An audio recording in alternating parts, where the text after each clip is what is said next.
Will the meeting please come to order? You're already very orderly. Little confusion. I do not have a gavel. So if you're not following the rules, I'm going to have to just bang my hand on the desk. So listen up. We are gathered for an annual and a special town meeting under warrants issued by the Select Board on the 13th day of April, 2026.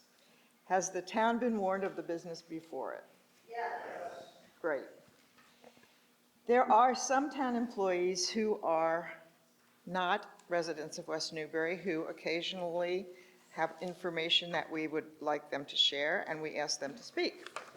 And they include Michael Dwyer, our police and fire chief, Tim Zessen, our town council, Amanda Hagstrom, our town clerk, Angus Jennings, our town manager, Rebecca Ambra, our executive assistant, Sam Jocelyn, the building commissioner, Christian Kuhn, the chief assessor, Corinne Flaherty, the library director, Mike Weil, Mark Weil, the water superintendent, Claire Mitchell, and Alex Mitchell, who are actually new residents, but they have not registered to vote, so they are attending tonight as guests. Is there any objection to these people speaking to us if it becomes necessary? No. Great. Thank you. Okay. Now, my name is Casey Swallow, and I am the moderator of the town of West Newbury. On my right is the Select Board, Chris Weil, Wendy Reed, and we have a vacancy in the Select Board. Angus Jennings is the town manager, and Jenny Welsh is the, oh shoot, the accountant. The accountant, yes. On my left is the Finance Committee. Okay. We have Dennis Lamalfa is, oh, thank you. I do have, now I have the gavel, I'm all set. Dennis Lamalfa is the chair, Jim Sparalakis is the vice chair, who's not with us tonight. Daniel Innes, Brian Flynn, and Gary Roberts. And Angus Jennings is the ex officio member as town manager. And on my right at the table here is Tim Zessen, our town council, and Amanda Hagstrom, right, our town clerk. And then there is the most important part of the meeting, which is you. You are the legislative branch of town government, and you exercise your power in town government as the power of the purse.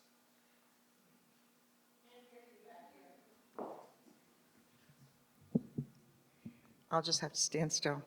You exercise your power as the power of the purse. If you don't appropriate the funding, it can't get done. If you do appropriate the funding, it should get done. If it doesn't, your recourse is at the ballot box. But it's most important that you don't view yourselves or let other people view you as the audience. You're not the audience, you're the meeting.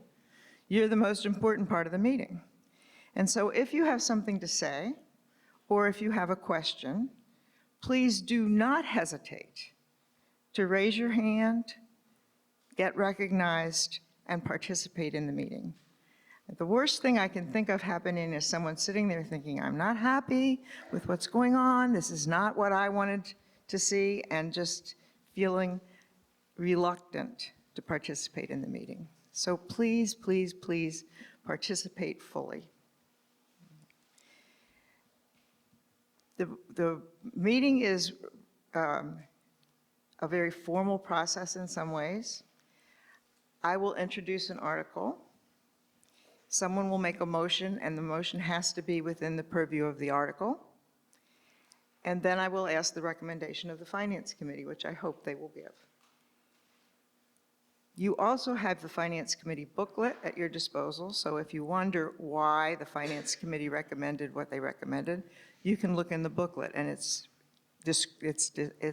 described in the booklet. After the motion is on the floor, it can be debated, it can be modified, amended, and voted up or down. All of this requires participation from you. Please, if you wish to speak to a motion, come to the microphone. The people in the back cannot hear you if you're just sitting in your chair and talking in what you think is your very loud voice. So please use the microphone so that everyone can know what you have to say. Now, simply standing in line at the microphone is not recognition by the moderator that you can speak. If you have already spoken and you wish to speak again, you'll have to take a seat and wait until the last person who has not spoken has had a chance to speak. You can't just get up every time somebody finishes and be the next person in line. So it has to be a process of allowing everyone to have an opportunity to say what they need to say. There will be absolutely no attacks on individuals. There will be no questions or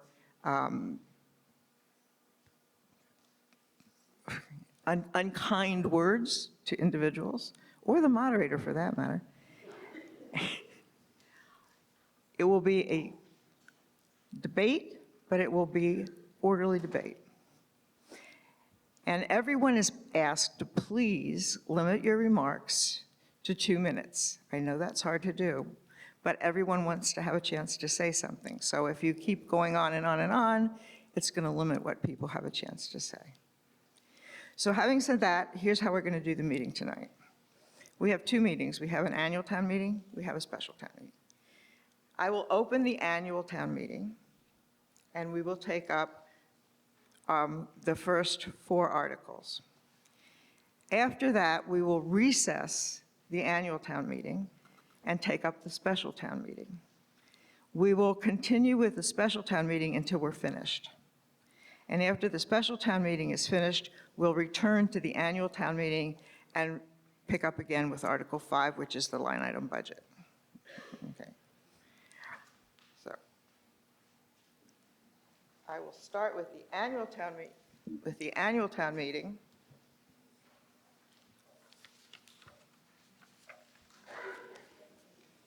Article 1 in the annual town meeting is the election warrant.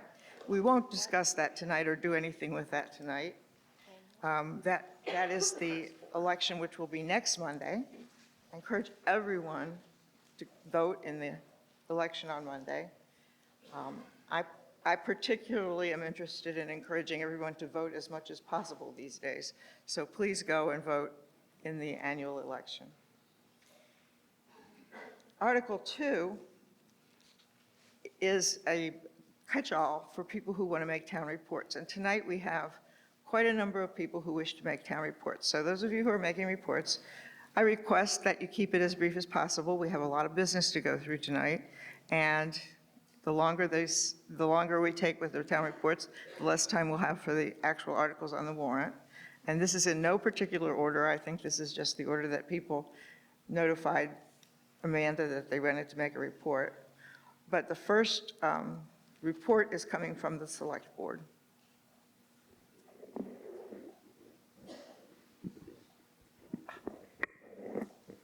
Good evening. I'm Select Board Member Chris Weil, and I wanted to take a minute this evening to say thank you and farewell to our Town Manager, Angus Jennings, who will be moving on to be the Business Manager at Whittier Votech later this summer. Angus was hired in 2018 as West Newbury's first Town Manager and Finance Director. He has brought a level of professionalism, accountability, and transparency to Town Hall. Under Angus's leadership, West Newbury has attained AAA bond rating, funded our reserve accounts at levels that help to protect the town from unanticipated surprises, and further, the town has no long-term debt aside from schools and the water department. While many cities and towns in our region are struggling to balance the financial demands, Angus has guided us on a path of financial stability. There have been many projects completed under Angus's guidance as well. and I'm only going to list a few because there have been a lot. The most noticeable one would be the Artichoke Reservoir Middle Street Bridge, which is a significant project, and it should be completed in the very near future, both ahead of schedule and under budget. This was a significant project that required a cooperative effort with the city of Newburyport. And in addition to that, Angus and his staff were successful in securing much of the funding for the project by obtaining grants for the work, therefore taking the burden off of the taxpayers because it was a very expensive project. He'll be leaving us with a town work plan that identifies all the projects and studies that the town will be looking to implement and prioritize over the next few years. It's a fantastic document and a guide for West Newbury moving forward, and you can all take a look at that. It's posted on the town website. Last winter, we completed the Page School assessment of the condition of the building. And just recently, 2 weeks ago, Angus, via the school district, submitted a statement of interest with the Mass School Building Authority, which is the start of the process moving forward for the town to look at a building project at the elementary school. And probably the most recent project is almost at completion, is on the fields out behind us, where they're building new pickleball courts. And those will be complete very soon as well. And although that was a very small project, Angus took on most of the project by himself, from conception through the bidding, and he had a real passion for it, and he's got that one done. And those are just a few of the projects, and that doesn't include the day-to-day work that he does that has made this town a really great place to be. He's done a really fantastic job, in my opinion, for the residents of West Newbury, and I appreciate all his hard work. And I want to say I wish Angus and his family all the best with his new job at Whittier, and think he deserves a round of applause.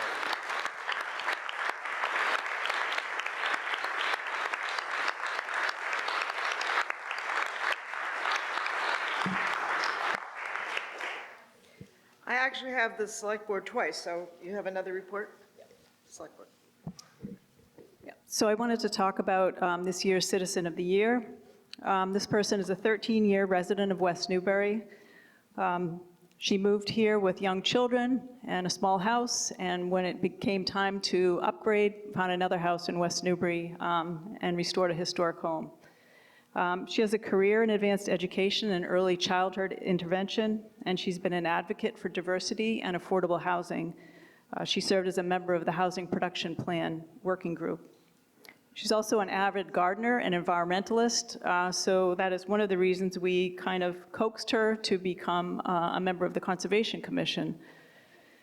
During a period of transition on the commission, she agreed to be the chair, and I think she's really been pivotal in changing the tenor of that commission to working with applicants and making it a less onerous process.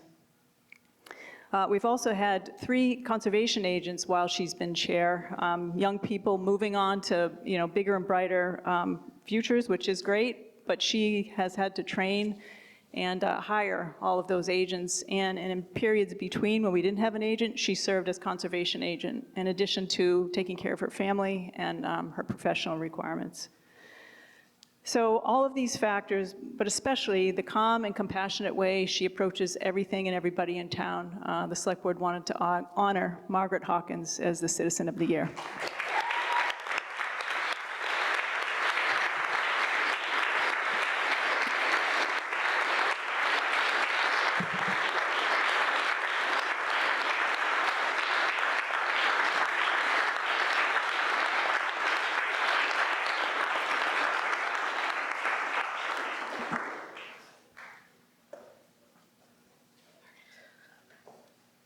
The next report is from the Historical Commission, Elisa Grammer.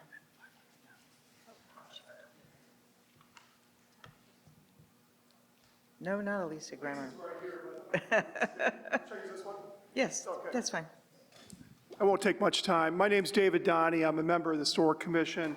Also a proud owner of an antique home I've been restoring for 30 years at the corner of Way to the River and Main Street, the White House there. I'm sure you guys all drive by it many, many times. But two things that we're doing on the Historic Commission that we're excited about, we wanted to introduce to everybody.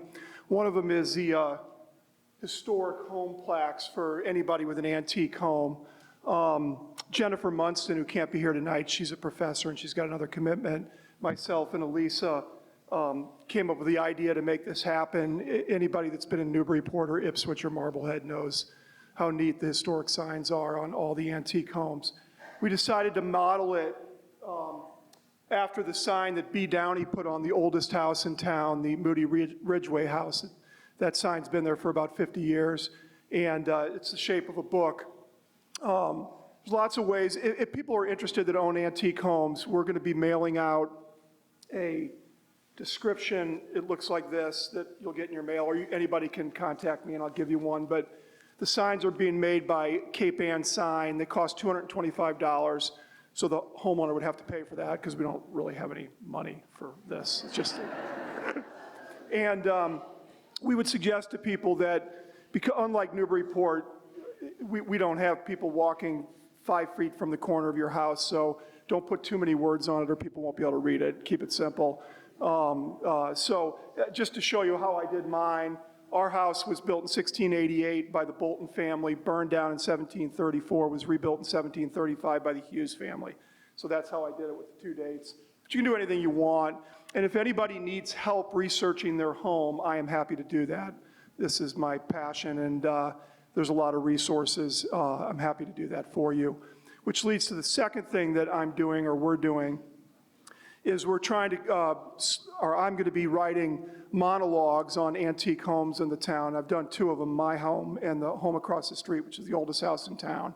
If you go on the town website, click on boards and committees, then click on Historic Commission, and then click on Historic Homes and Buildings, you'll see the 2 articles there. But I'd love to do many more. I've got 3 more lined up, 2 on Crane Neck, 1 on Main Street. I probably can get 3 or 4 done a year. So anybody that has an antique home that wants the research done and wants their renovations and their beautiful home to appear on the town website, I'm happy to work with you on that over the next couple of years. So those are the 2 big things we're doing that I wanted to bring up. I will take no other time unless somebody has questions. Thank you very, very much. Oh, by the way, the signs are made out of PVC, so they'll last forever. The next report is from Rick Parker from the Energy and Sustainability Committee.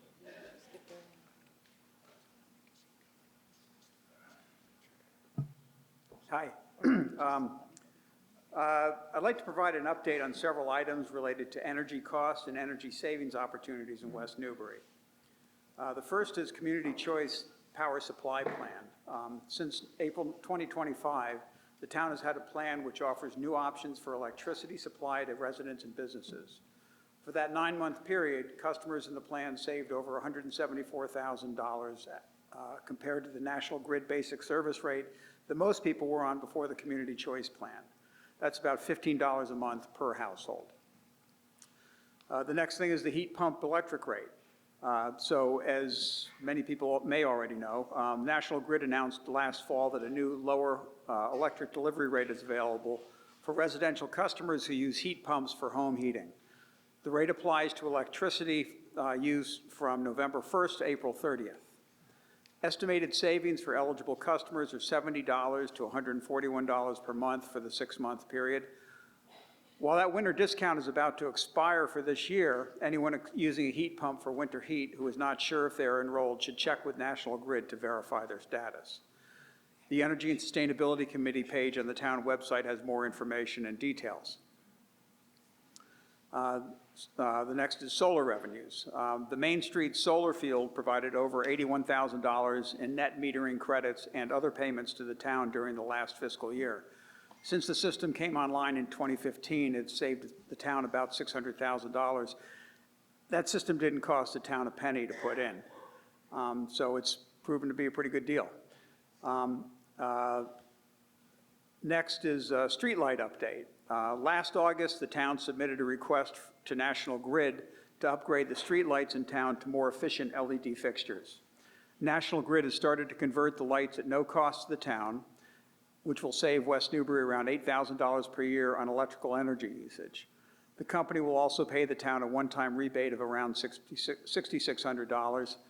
The streetlight conversion project is underway and about 25% complete.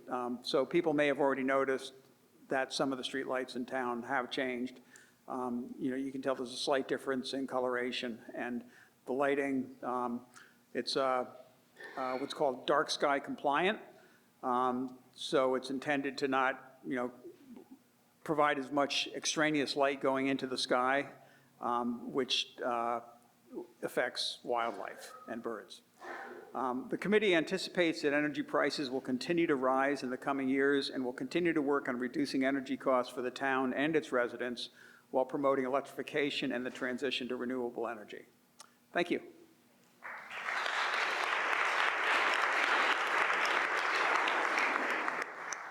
And Deb Hamilton has a report from the Mill Pond Committee.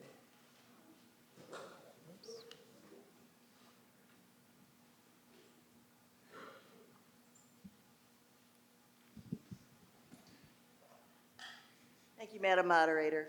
The Mill Pond Committee's principal charge is maintaining and looking after and improving the Mill Pond recreation area and hosting activities there.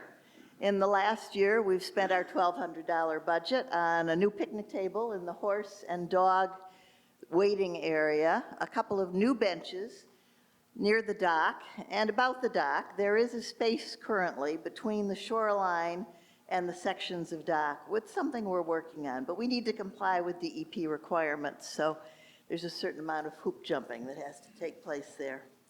We also host events there, from Boy Scouts to the myopia hunt. If any of you are interested in watching something that is a piece of history, on May 5th, the myopia hunt will be gathering at the top of Pipestave Hill and riding off with the hounds for a couple of hours. On May 9th, we are planning a birding walk at Mill Pond. And in the fall, we will host again another fishing derby, which was for kids and was a smashing success last year. Signage is one thing that we are working on, trying to standardize some of the signage up there. And I will point out to you that the dog leashed areas are clearly marked on maps there. The dog regulations now are that you can have no more than 2 loose dogs per person walking in any of the Mill Pond trails. And if they're off leash, the dogs must be on immediate verbal recall. We've had incidents in the last few years, dog and horse related incidents, and of course there was the mishap down in Ipswich, which was a bike coming upon a horse. So I'm a member of the Board of Directors of ECTA, the Essex County Trail Association. When you see a horse, when you're walking in Mill Pond or anywhere, STAL, stop, talk, say something to the horse, especially if you're coming up behind a horse. They don't know you're there. Ask the rider, what would you like me to do? And then listen to what they tell you to do. We want to keep everything as safe and happy for everybody who uses Mill Pond. If you have any questions about trails that are closed off, if there are trees down, if there are things that you can't take care of when you walk through, please let the Mill Pond Committee know and we'll take care of it. Thank you.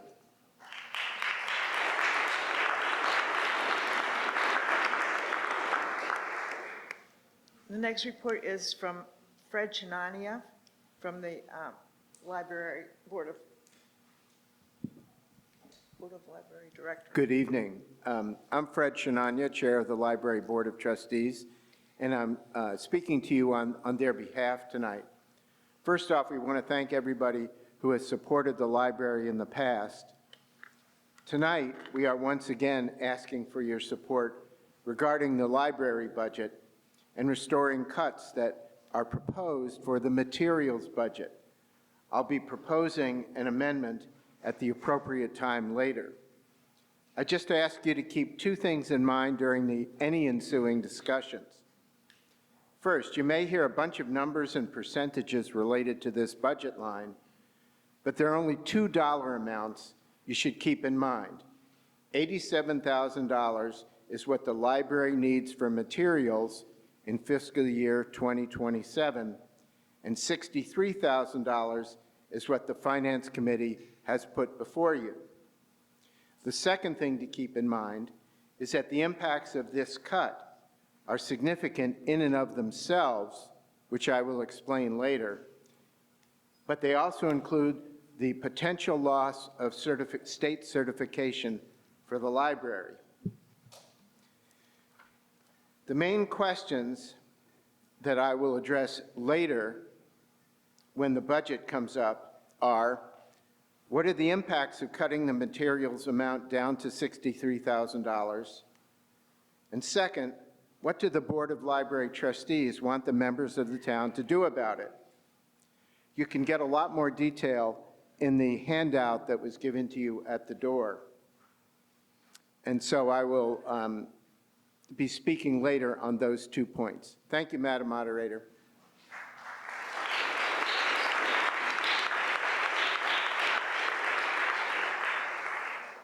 Angus Jennings, our town manager, is giving a report on staffing and project updates. Madam Moderator, I was skipped over earlier. Can I give my report now on the Town Governance Committee? I'm sorry, I didn't. That's okay. Can I go now? Angus would let me go. Okay. So some of you may have received an email notification about the newly appointed Town Governance Committee. The Select Board recently hired a consultant to complete an assessment of our town's government. There's 3 components of this. The first is they will assess the town office building and library staffing structure.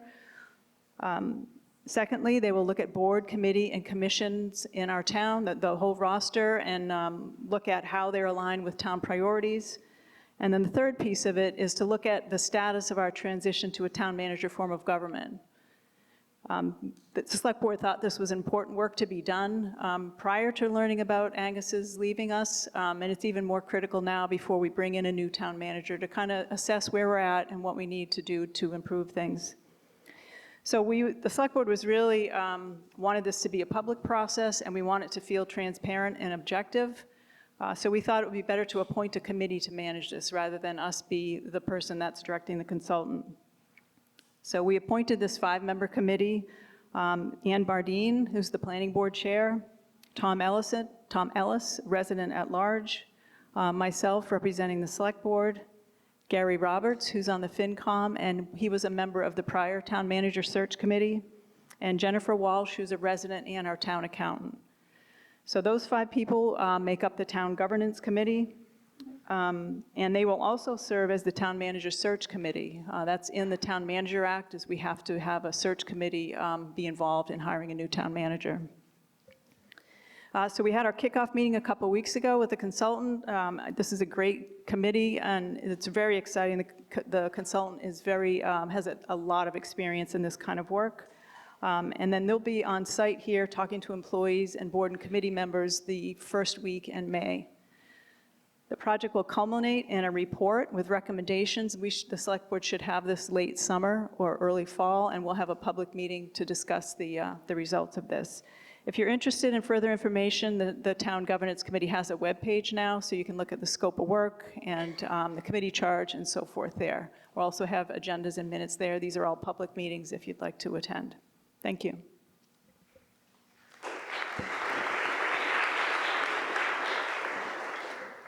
Mr. Jennings.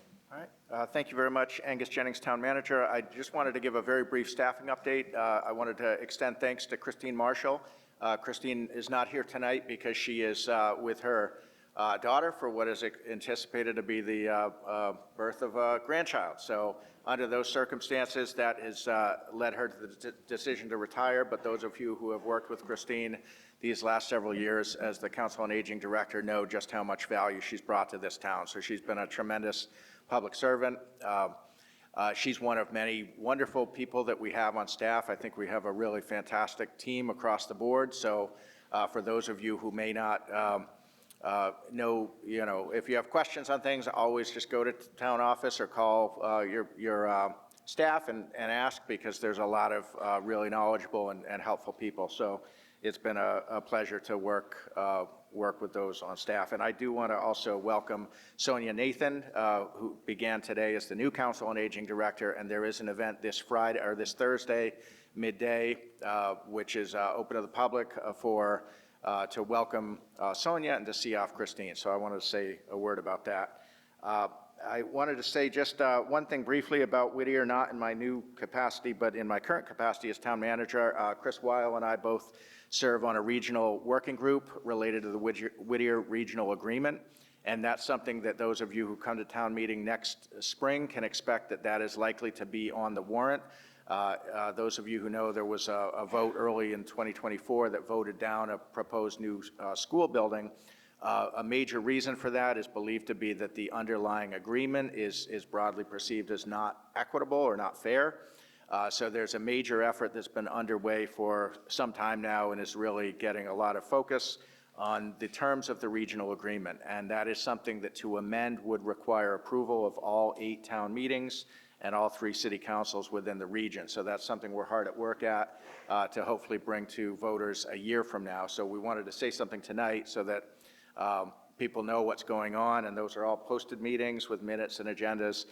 But that's something that ideally a year from now, we don't have people saying, oh, we didn't know that was going on. It is, and there's a lot of work going on. So if you keep your eye on select board agendas, this will be a recurring agenda item. I was going to say a couple of words about some of the construction projects, but Chris kind of stole my thunder. The bridge will be, there is going to be a ribbon cutting in June. Once we have a firm date for that, we'll put that out through the website. Same with the pickleball courts. That'll also be ribbon cutting in June, specific date TBD. But one thing I did want to say, I did not know the board was going to make that statement. I very much appreciate it. That means a great deal to me. However, I do want to say it makes me feel a little uncomfortable because I, as a someone who spent my career in public service, things happen or don't happen not because of any one person, but because people work together. And the things that have happened and that are happening here in West Newbury are because people came together and worked together on it. And I would say the counterpoint to that is the things that don't happen are where there's kind of disagreements or people don't work together. So I think for those of you who are here, I commend you. I would urge people to be as engaged as you can be in town government, not just once or twice a year with town meeting, but to come to those posted meetings, watch the agendas, watch the minutes, be engaged, because that really has everything to do with the success of a town, is the people expressing what they want to see happen, both through their elected representatives and their own participation, and then show up and vote. So it's great to see people here, and it has been an honor to be West Newbury's first town manager.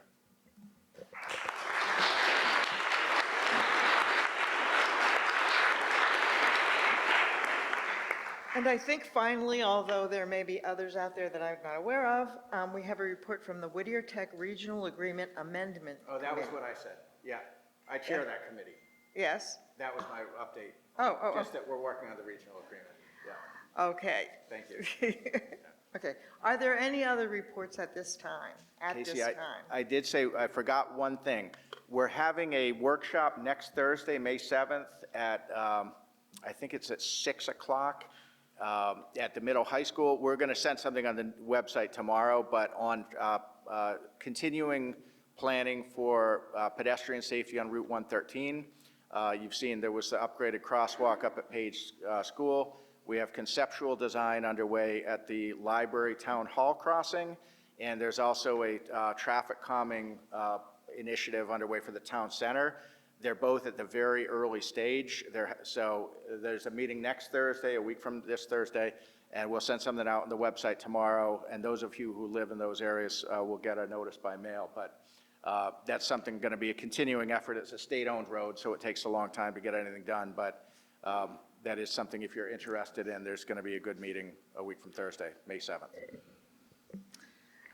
There are some other reports that people wish to make right before a certain article that they're interested in, and so we leave this article open for the duration of the meeting so that people can give reports at a good time. And I've changed my mind. I originally thought we would take up Articles 4 and 5 before we go to the special town meeting, but I think they fit in better when we come back. So at this point, I'm going to recess the annual town meeting, and I'm going to pick up the special town meeting. So you need to change your notes or whatever.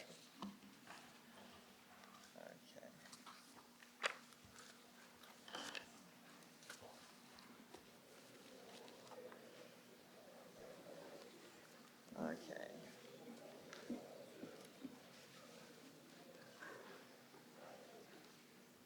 already. Article 1 funds a water system master plan. Mr. Haley?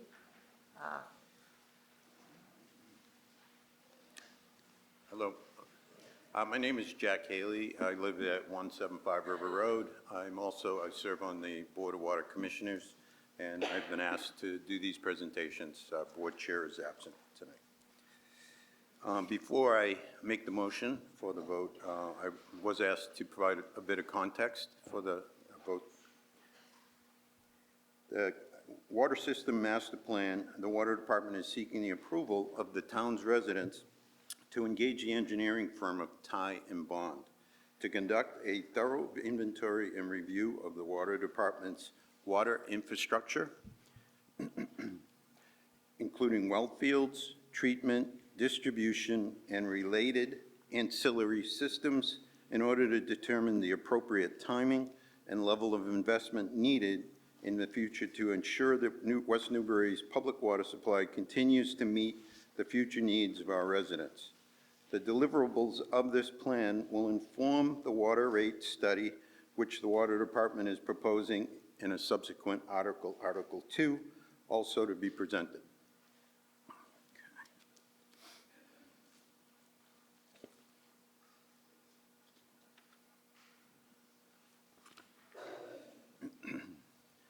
So I would like to make a motion, Madam Moderator. I would move that the town vote to transfer from water enterprise retained earnings the sum of $45,000 to fund the water system master plan, including all incidentals and related expenses, with any remaining funds to be closed out to the water enterprise fund balance at the close of fiscal year 2027. Is there a second? What is the recommendation of the Finance Committee? Finance Committee recommends approval of this article. Is there any further discussion?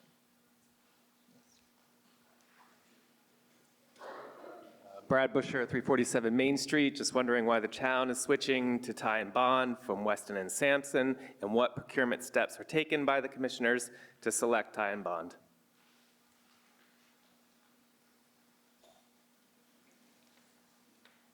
Mr. Haley? We previously, the Water Board, and this predates most of my involvement on the board, did regular business with Tata and Howard. And over the years, the Water Board has encountered significant problems in the way that the projects that we've engaged have been managed, which is a part of the scope of their work.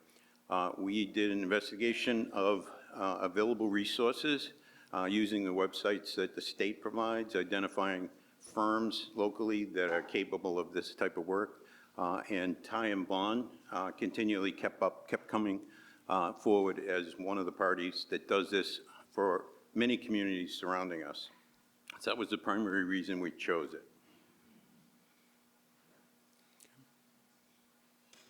Yes. 347 Main Street, was there a procurement process? Was the Sir, scope of work sir. written? Yeah. And I understand why people do this. You're only talking to the people on the other side of the room because your back is over here. If you just stand in front of the microphone, the sound system will carry you throughout the room. Just wondering if it was advertised, if there's a scope of work, if there are any other respondents. And that, please, everybody keep in mind, everybody has a tendency to want to speak to the room. You should be speaking to the moderator because that's the way the sound system works the best. And you want people to hear you, so. Mr. Haley. The answer to that question is that we did not procure, we're not required by statute to procure this level, this scope of work. We went with a firm who came highly recommended, and from speaking with other towns locally, the results of their efforts have been very satisfactory. So that was the basis for our choosing. When we received their proposal for the scope of services that we had issued, we negotiated that value substantially down making sure that what we specifically wanted from this effort was included and limited to those. So we think that the cost that was associated with this was very reasonable for the level of effort involved. We have it fully broken down by a person's titles in their hourly rates and the number of hours each of those individuals will spend. And if that doesn't actually become necessary, then we should find some savings at the end. No. You two clearly disagree on this, that's fine. Is there any discussion from anyone else? If not, all those in favor of the motion, please raise your green cards. That's a red card. Did you mean to raise it? Okay. This is for green cards, okay. Now, all those against, please raise your red cards. The ayes have it. Article 2 funds a comprehensive water rate study. Mr. Haley.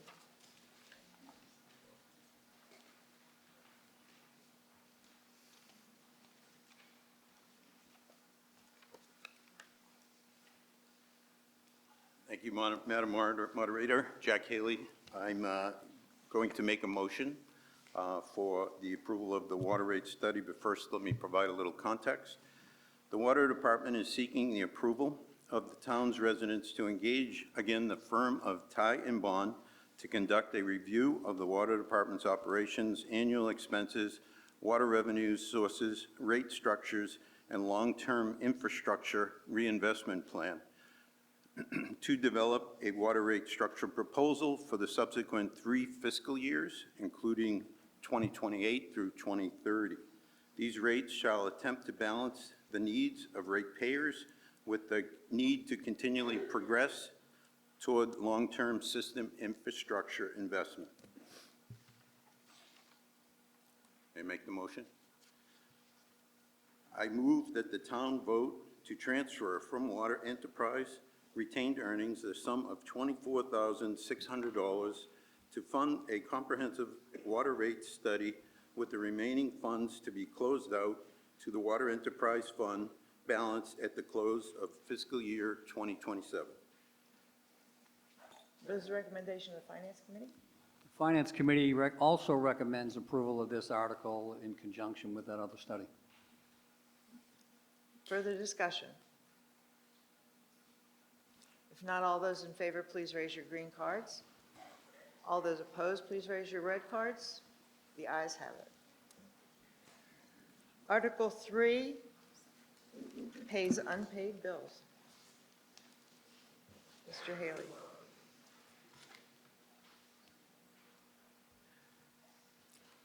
Madam Moderator, I'd like to make a motion, but before I do, if I can provide context. The Water Department is seeking approval of the town's residents to withdraw funds from the water retained earnings account to pay an outstanding invoice received from the Merrimack Police Department for police traffic details provided in support of the Church and Prospect Water Main Replacement Project. The Board of Water Commissioners has voted previously to approve this payment in recognition that our future town roadways projects benefit significantly from the cooperation we receive from our surrounding towns and their police departments, which cooperatively provide traffic details in town.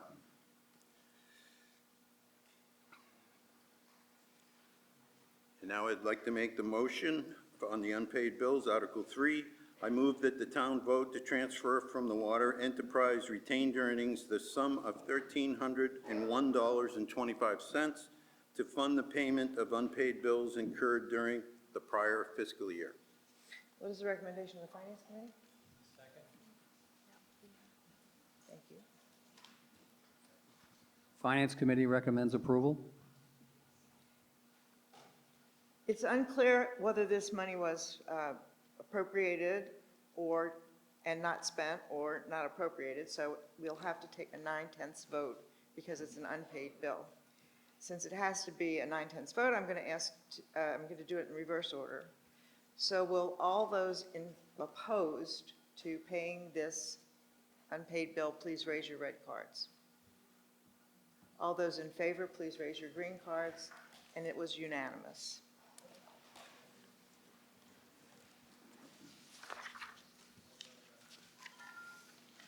Article 4 rescinds the authorization, Mr. Haley, I noticed that, that you're going to make this motion too, and this may seem like a small thing, but it's not. The motion should be on the floor before there's any discussion, and you're actually putting the cart before the horse by giving your explanation before the motion's on the floor. So would you please make your motion first? Okay, so, Mr. Haley. I would move that the town vote to rescind the authorization of unused debt in the amount of $1,286,000 previously approved for the replacement of water mains on Church and Prospect Street. Okay, now I ask for the recommendation of the Finance Committee. Finance Committee recommends approval as a means of administrative housekeeping to close out residual unused debt authorizations and remove this balance from the town's books. Madam Moderator, did we get a second on that? I don't know if that was seconded. I'd be happy to second. Yeah. Okay, you do now. Discussion. Just a bit of context related to this. In 2022, 2023, at town meeting, authorized the issuance of approximately $3 million in new debt to be used to fund the cost of the Church and Prospect Street water main project. The awarded construction bid and contract was significantly lower than the original construction cost estimate prepared by the engineering firm Tata and Howard. This next article seeks to rescind the excess amount of that original funding authorization. Also, on behalf of the Board of Water Commissioners, I would like to thank the Select Board and the town residents for previously voting in a prior town meeting to approve a significant financial contribution to this project, approximately $625,000 from the American Recovery Program Act, ARPA, funding that was awarded to the town of West Newbury was subsequently directed to the water main replacement project, and that action significantly reduced the overall amount of debt that needed to be secured through bond issuance. Is there further discussion? If not, all those in favor of the motion, please raise your green cards. All those opposed, please raise your red cards. It's unanimous. Article 5 authorizes the use of Community Preservation Act, CPA, Open Space and Recreation Reserve funds to build a connecting recreation walkway at Camet Park. Is it Casey Fallon? Nope.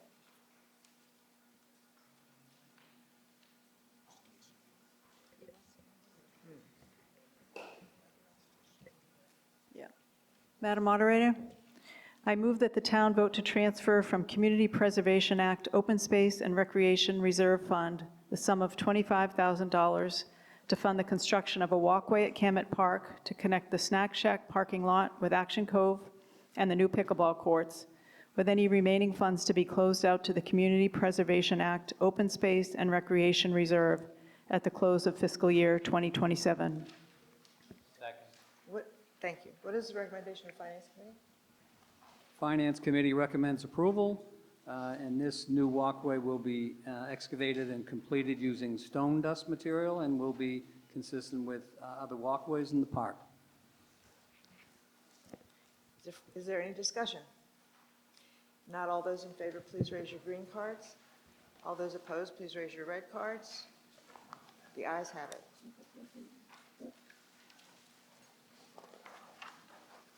Article 6 would fund an assessment of culvert conditions townwide. Mr. Hills. Madam Moderator, the purpose of Article 6 is to secure funding to conduct engineering assessments of the conditions of stormwater culverts townwide, building on work that took place in '24 and '25. The motion, I move the town vote to transfer from free cash the sum of $39,000 to fund an assessment of the condition of the culverts townwide, with any remaining funds to be closed out to the general account fund balance at the close of fiscal year '27. Second. What is the recommendation of the Finance Committee? Finance Committee recommends approval. Is there any discussion? Not all those in favor, please raise your green cards. All those opposed, please raise your red cards. It's unanimous. Article 7 funds the purchase of a heavy-duty equipment trailer for use by the Department of Public Works. Mr. Hill. Madam Moderator, the purchase of this trailer would enable the DPW to transport not only the mini excavator, but the compact tractors, and would be a backup trailer for our zero-turn mowers, and not have to rely on a third party to move our equipment.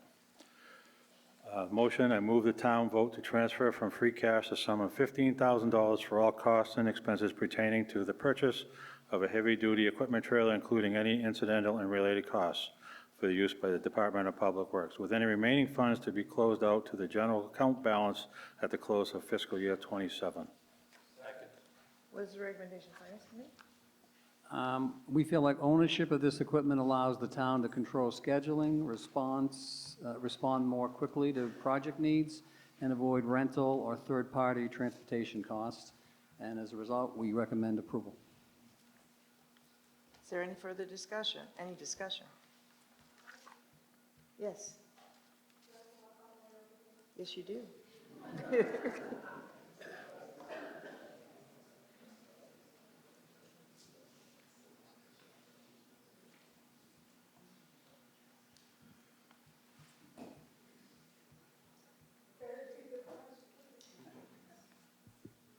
Okay, my question is, who is going to man this equipment? Do we have to hire people? Mr. Hills.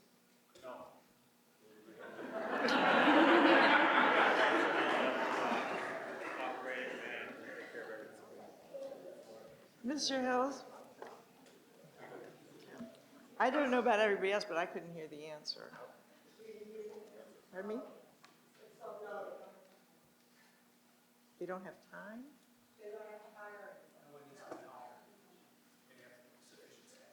Oh. Please bear in mind that the acoustics in this room really are not very good.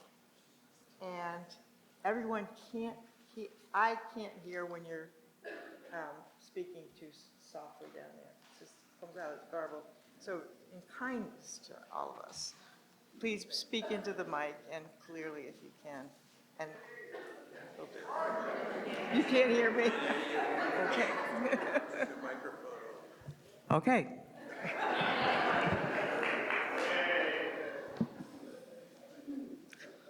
Article 8 creates a special revenue fund. Pardon me? I've got to vote, okay. Is there any further discussion on the motion on Article 7? No.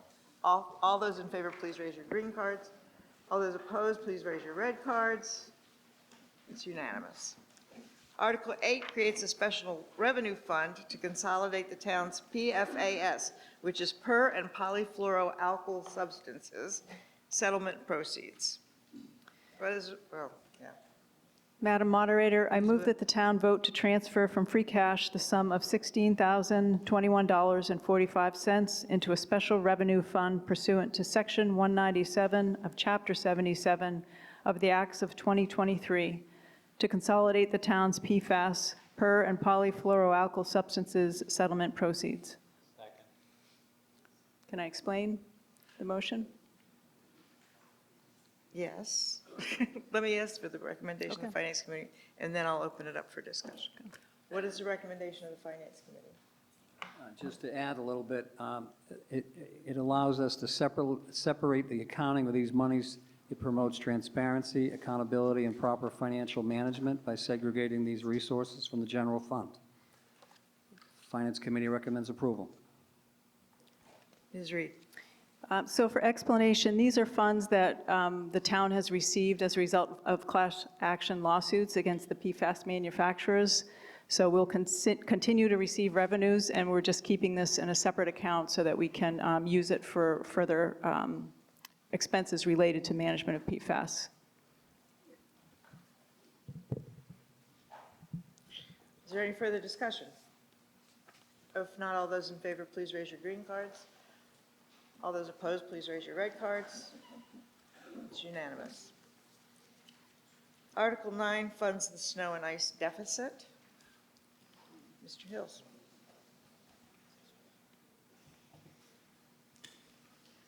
Madam Moderator, the DPW had a very busy winter. We had a total of 21 events, with 14 plowing and sanding and 7 sanding events. There were a few long-hour duration storms and 7 storms over 10 hours, and 2 storms at or above the 40-hour mark. I move that town vote to transfer from free cash a sum of $332,829.31 to fund the existing snow and ice deficit for fiscal year '26. Second. What is the recommendation of the Finance Committee? Finance recommends approval. Is there any further discussion? If not, all those in favor, please raise your green cards. All those opposed, please raise your red cards. The ayes have it.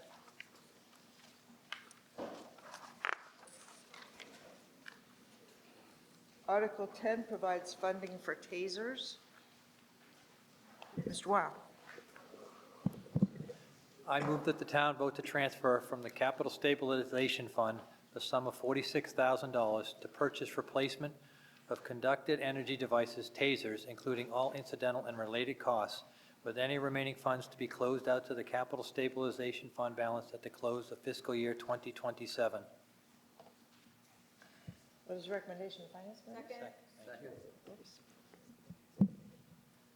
This article provides funding for a timely replacement of taser devices used by the West Newbury Police Department. The department's current tasers are over 9 years old, have reached the manufacturer's end-of-life designation, and are no longer covered under warranty. Continuing to rely on this equipment increases the risk of malfunction and ongoing repair costs. Finance Committee recommends approval. Is there any discussion? Mr. Fogel. I called on Mr. Fogel. I will call on you, but. I'm sorry. You sure? Okay. Catherine Marone, 251 River Road. I'm wondering, Madam Moderator, if a viable option is to explore a grant through the Edward Byrne Memorial Justice Assistant Grant Program, otherwise known as the JAG Local Enforcement Funding, which does potentially provide money towards tasers. I'm wondering if that was explored at all.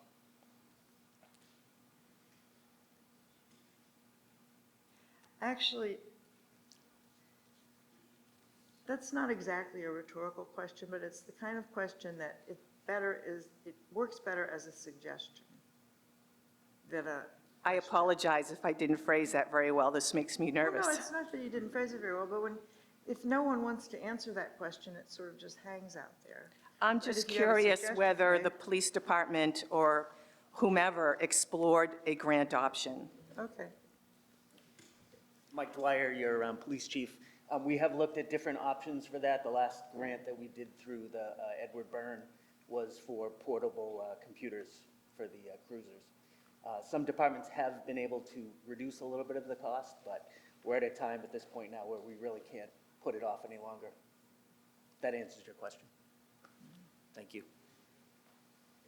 Mr. Fogel. I'm just curious how many tasers this will buy. I'm curious how many tasers this will buy. Mr. Dwyer. We're replacing everything that we have right now, which is not a, for each officer, they're shared, and we're looking to buy one additional because just wear and tear throughout the years. And how many total is that? 6. I believe it's 6. Further discussion? If not, all those in favor, please raise your green cards. Raise your green cards. All those opposed, please raise your red cards. The ayes have it. Article 11 provides funding for a police cruiser. Mr. Weil. I move that the town vote to transfer from the Capital Stabilization Fund the sum of $71,000 to purchase the replacement police cruiser, including all equipment, incidentals, and related costs, and to dispose of the existing vehicle in accordance with the town policy for disposition of surplus property, with any remaining funds to be closed out to the Capital Stabilization Fund balance at the close of fiscal year 2028. What's the recommendation of finance? Second. Oh, is there a second? Second.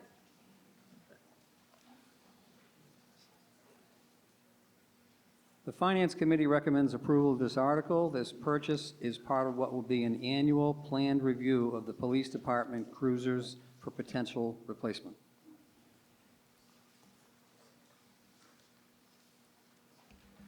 Is there any discussion?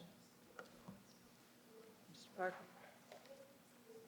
Madam Moderator, I'm just curious, is this, the vehicle being replaced, is it one of the existing hybrid vehicles, or is it other, just a regular internal combustion engine vehicle? Mr. Dwyer? This is one of our last two gas vehicles that are being replaced, light vehicle.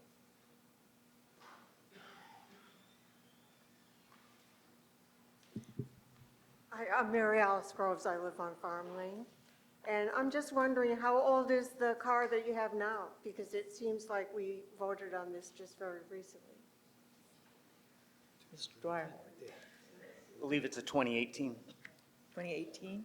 So what's wrong with it? It's old and in need of a lot of repair.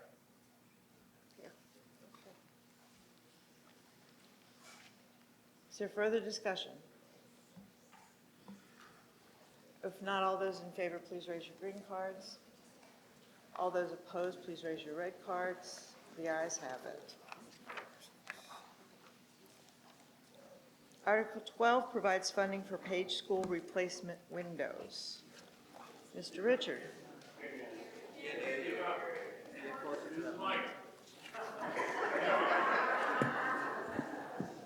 But of course, it's a little bit crowded up here. All right, Article 12 provides funding for Page School replacement windows. Is that better? Good. Mr. Richard. Madam Moderator, I move that the town vote to transfer from the Capital Stabilization Fund the sum of $50,000 to fund the repair and replacement of the windows at the Page School, with any remaining funds to be closed out to the Capital Stabilization Fund balance at the close of the fiscal year 2027. Second. What is the recommendation of the Finance Committee? The Finance Committee recommends approval.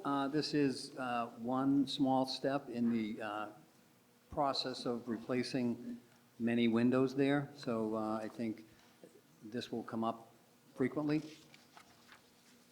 Is there any further discussion? Mr. Fogel. I'd like to ask if this cost includes just the windows. Has an asbestos survey been done to see if there's any asbestos-containing material, and will the cost of that be included in this? Mr. Fogel, please ask Oh, I'm your sorry, questions Madam through the Moderator. moderator and speak into the microphone. Through the moderator. So that everyone knows what you're asking. Thank you. Through the moderator, my question is whether this includes the cost of any asbestos-containing material survey, or if that would be separate.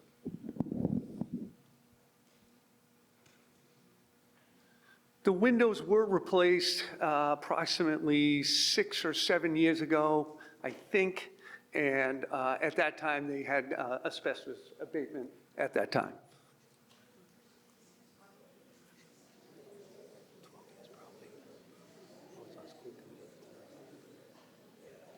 Did you want to have a follow-up question, Mr. Fogel? Or a comment?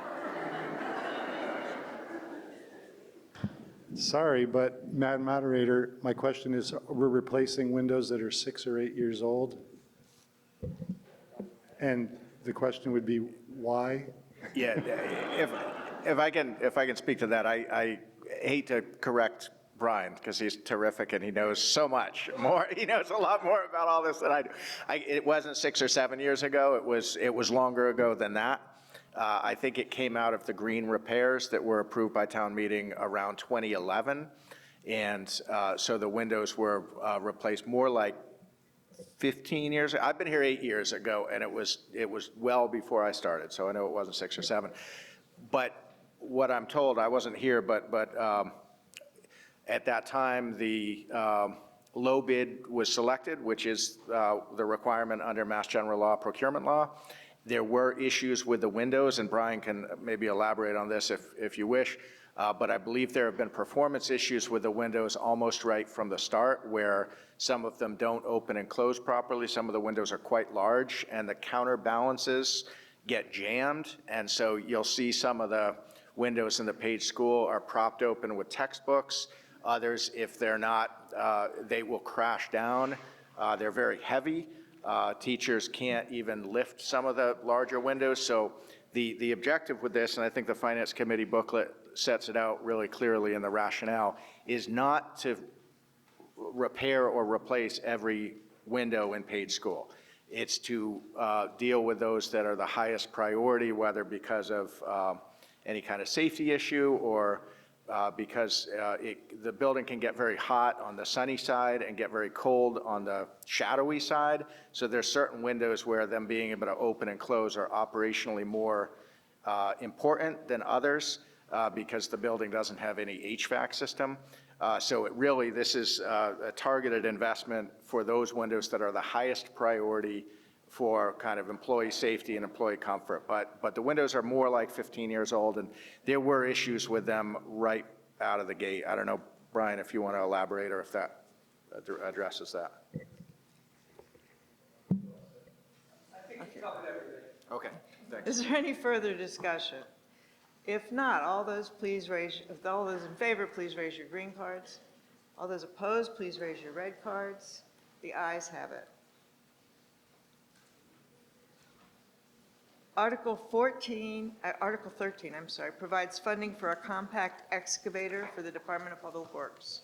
Madam Moderator, the purchase of this compact excavator will enable the DPW to be more efficient in drainage and ditch maintenance. And due to its small size, it would get into small places and take up less room footprint on roadside jobs. They also aid in the safety and well-being of department employees and also help other departments. The motion, I move that the town vote to transfer from the Capital Stabilization Fund the sum of $100,000 to purchase a compact excavator, including equipment, incidental, and related costs for the use by the Department of Public Works, with any remaining funds to be closed out to the Capital Stabilization Fund at the close of fiscal year 27. What is the recommendation of the Finance Committee? Finance Committee recommends approval. I would like to read this one because it's a significant purchase of equipment. This article supports the purchase of a compact excavator to improve the town's operational efficiency and reduce long-term costs. Currently, many excavation-related projects are completed by outside contractors. Acquiring this equipment will allow the town to perform the work in-house, resulting in faster response times, greater scheduling flexibility, and anticipated cost savings over time.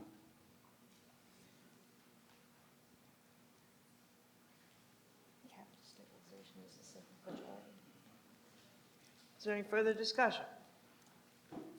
Not, all those in favor, please raise your green cards. All those opposed, please raise your red cards. The ayes have it. Article 15 provides funding for interior painting at the town offices. 14. 14. Oh, you're right. Article 14, however, provides funding for a zero-turn mower for the Department of Public Works. Madam Moderator, the mower we are replacing is 12 years old, and during the mowing season, it's used 2 to 3 days a week. The past couple of years, we've had some electrical issues and been unreliable. And I believe a more reliable mower would be in the best interest for the town. The motion, I move that the town vote to transfer from the Capital Stabilization Fund the sum of $33,500 to purchase a zero-turn mower, including all incidental and related costs, for the use by the Department of Public Works, and dispose of existing equipment in accordance with the town policy for disposition of surplus property, with any remaining funds to be closed out to the Capital Stabilization Fund, balance at the close of fiscal year 27. Second. What is the recommendation of the Finance Committee? Finance Committee recommends approval. This item that we're replacing was purchased in 2014. Is there any further discussion? Ms. Reed? Madam Moderator, could I make a friendly amendment? The amount should be $35,000, not $33,500. Which that was my error on the written motion. It's Okay. 35K. Allow me to just check the article. It's on the screen behind you. Oh, thank you. It's correct in the booklet. It just. Okay, On my sheet, I just reading that. okay. Do you accept that, Mr. Hill? Yes, I Do you do. expect that as a friendly amendment? A friendly amendment means that it's not opposed to what you're saying, it just corrects an error. Yes, I accept Okay. it. The amendment stands. So we're now voting on a motion to to transfer from Capital Stabilization Fund the sum $35,000 for, not 35, not 35.5, 35,000. $35,000 for a zero-turn mower. Any further discussion? If not, all those in favor, please raise your green cards. All those opposed, please raise your red cards. That's unanimous. Article 15 provides funding for the interior painting at the town offices. Mr. Richard. Madam Moderator, I move that the town vote to transfer from the Capital Stabilization Fund the sum of $30,000 to fund the interior painting within the 1910 building or town office building at 381 Main Street, including any incidental or related expenses, with any remaining funds to be closed out to the Capital Stabilization Fund balance at the close of the fiscal year 2027. Second. What is the recommendation of the Finance Finance Committee? Committee recommends approval. Is there any further discussion?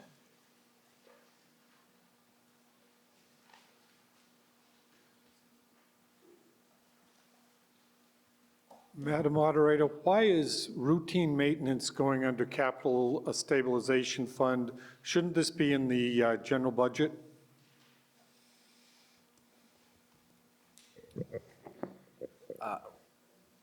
Through the moderator, so as you know, the town bylaws define a capital project as anything over $20,000.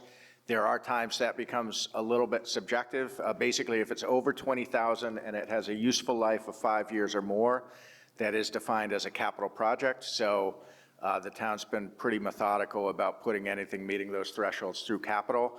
I think we'd all agree that painting is debatable. Is it capital in a dictionary sense? That's probably reasonably debatable, but from a town bylaw, it meets those thresholds. So that's why it's proposed from that fund. Mr. Fogel. Madam Moderator, I'd be curious to know what the two members of the FinCom who voted against this were what we're asking, we're concerned about. Did you hear me? My question is, it was a 3-2 vote by the FinCom. I'm just curious you'd what the like to two know what the, members who opposed it were concerned about. I can answer that. When we took on the responsibility of evaluating capital projects this past year, we decided that we would evaluate them based on need, the benefit to the town, the urgency, and alternatives considered. A couple of members felt like there wasn't as much urgency on this particular project as that's why they voted no. Further discussion? If not, all those in favor, please raise your green cards. All those opposed, please raise your red cards. The ayes have it.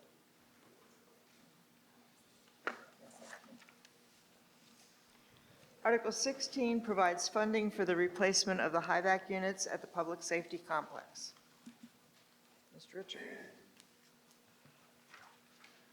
Madam Moderator, I move that the town vote to transfer from the Capital Stabilization Fund the sum of $22,000 to fund the replacement of an HVAC unit at the Public Safety Complex, including any incidental or related expenses, with any remaining funds to be closed out to the Capitalization Stabilization Fund balance at the close of fiscal year 2027.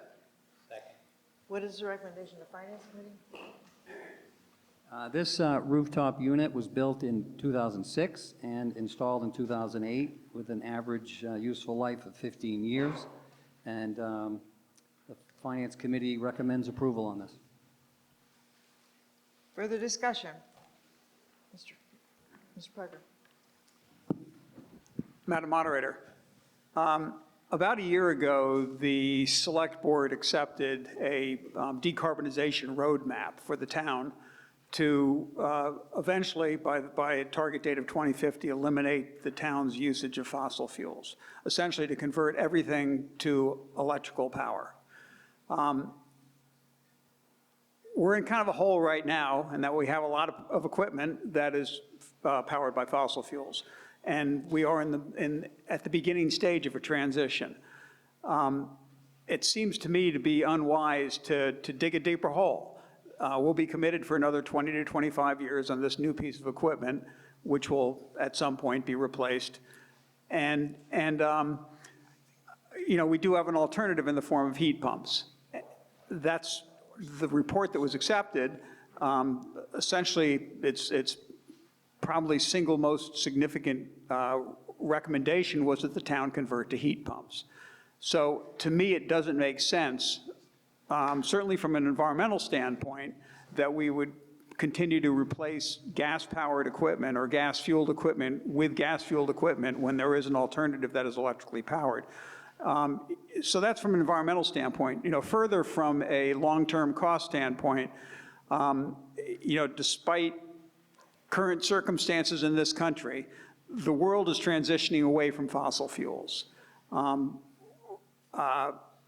There is a general transition to electrification and to renewable energy. And if you were to look at worldwide, the build-out of energy, there's something like a 10-to-1 ratio of renewable energy, forms of energy generation to new electrical generation powered by fossil fuels. That's going to happen here eventually. And because of that, there's going to be a transition away from fossil fuels that's going to lead to increasing pricing as fewer and fewer users of fossil fuels exist. So the underlying costs are going to be carried by fewer and fewer customers. So it doesn't make sense from a long-term cost standpoint for us to continue to dig in deeper. I'm going to vote against this. I think we should instead be looking seriously at replacing this with a heat pump. Is there any further discussion? I'm sorry about this. Any further discussion? If not, all those in favor, please raise your green cards. All those opposed, please raise your red cards.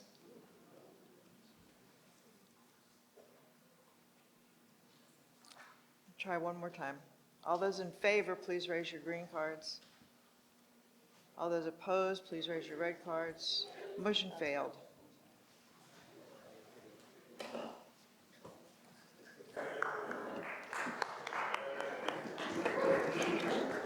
Okay.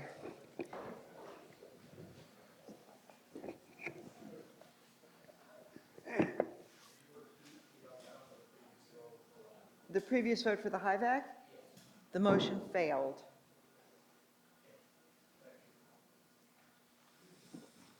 And Article 17 is for the replacement of the pitch section of the public safety roof.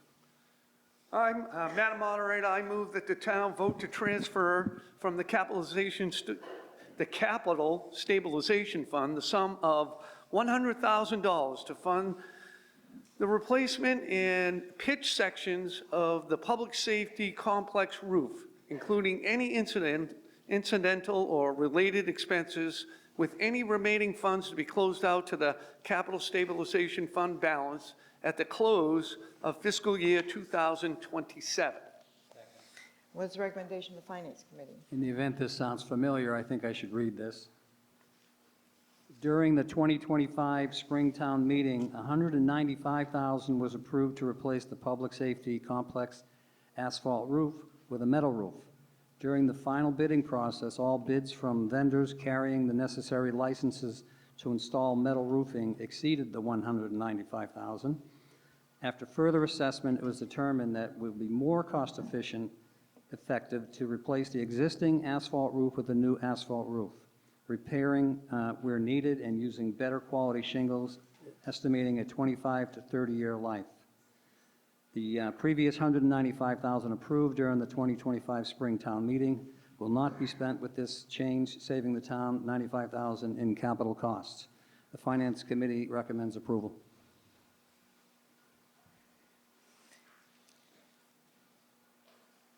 Is there any discussion?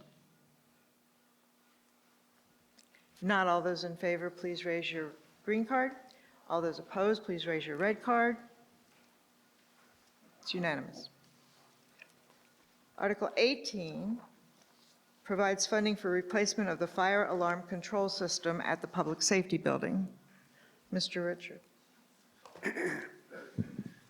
Madam Moderator, I move that the town vote to transfer from the Capital Stabilization Fund the sum of $27,000 to fund the replacement of the fire alarm control system at the Public Safety Complex, including any incidental or related expenses, with any remaining funds to be closed out to the Capital Stabilization Fund balance at the close of fiscal year 2027. What is the recommendation of the Finance Committee? Finance Committee recommends approval. Is there any discussion? Not all those in favor, please raise your green cards. All those opposed, please raise your red cards. It's unanimous. Article 19 extends sunset clauses on previously approved programs. Madam Moderator, I move that the town vote to extend the sunset clause to fund costs and expenses pertaining to invasive species management as adopted under the motion for Article 19 of the special town meeting on October 23, 2023, and as previously extended under the motion for Article 19 of the warrant for the special town meeting on April 28, 2025, for a period of 1 additional year until June 30, 2027.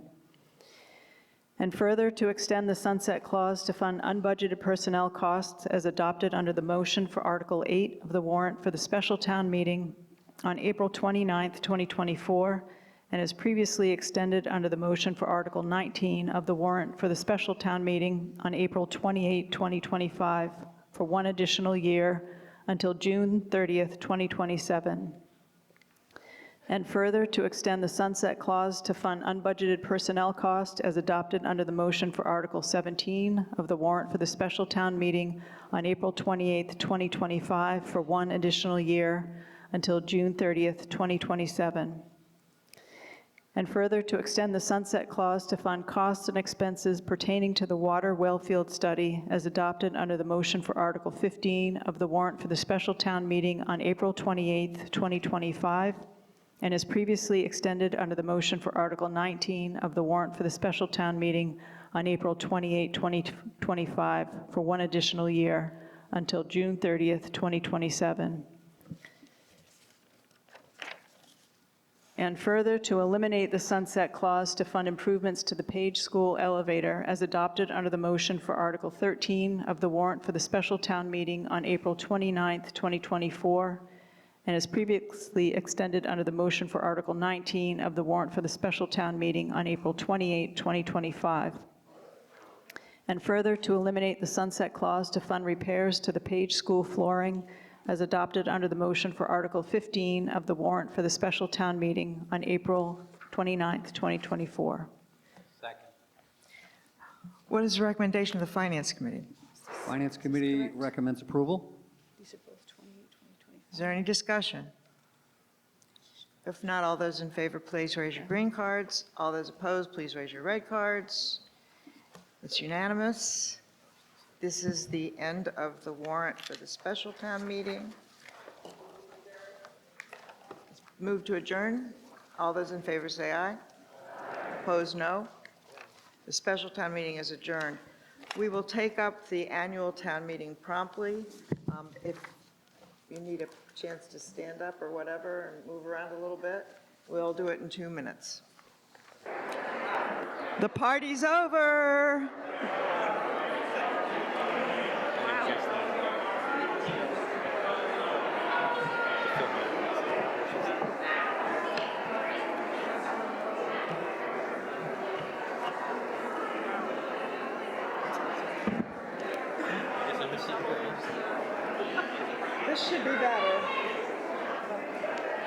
see. Seem like they're taking their. No, it's bad. Now we get to hear hold for. She never had a problem with his work ethic, but his people said, she talked to his chin, she said, you gotta work on your You did pretty good not to punch her, though. That's good. So we will resume the annual town meeting. I hope you can hear me better. With a little help from my friends, we got things sort of sorted out. We will resume with Article 3 on the annual town meeting. Article 3 involves the School Stabilization Fund, which will provide funds to pay for the town's share of debt service for the Pentucket Middle School, High School. Madam Moderator, Mr. Weil. I move that the town vote to transfer the sum of $165,000 from the School Stabilization Fund to pay a portion of the town's share of debt service associated with the building of the new middle high school. What is the recommendation of the Finance Committee? Thank you. This fund was created to help defray the annual impacts of the middle high school building project. The Select Board is proposing a transfer of $165,000 from this fund to reduce the fiscal year 27 tax rate. The Finance Committee recommends approval of this article. Is there any further discussion? If not, all those in favor, please raise your green cards. Mr. Fogel.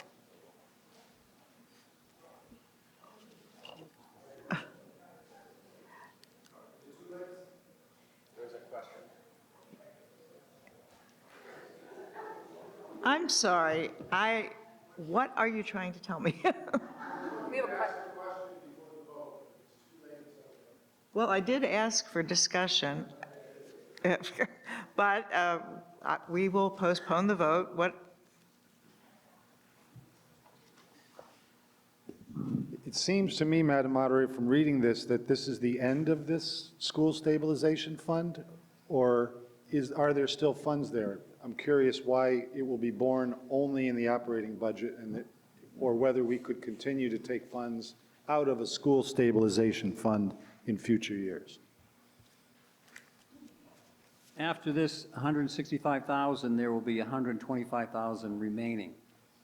Subsequent to that, there would be nothing left in the stabilization fund.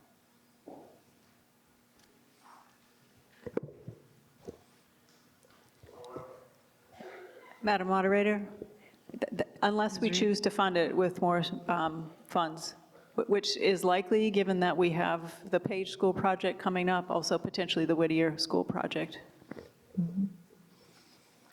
Further questions or discussion? If not, all those in favor, please raise your green cards. All those opposed, please raise your red cards. It's unanimous. Article 4 uses the Pension Liability Stabilization Fund to decrease pension expenses from the town operating budget. Madam Moderator, Ms. I Reed. move that the town vote to transfer the sum of $71,906 from the Pension Liability Stabilization Fund to decrease annual pension expenses that come out of the town operating budget. Second. What is the recommendation of the Finance Committee? Finance Committee recommends approval. Discussion? If not, all those in favor, please raise your green cards.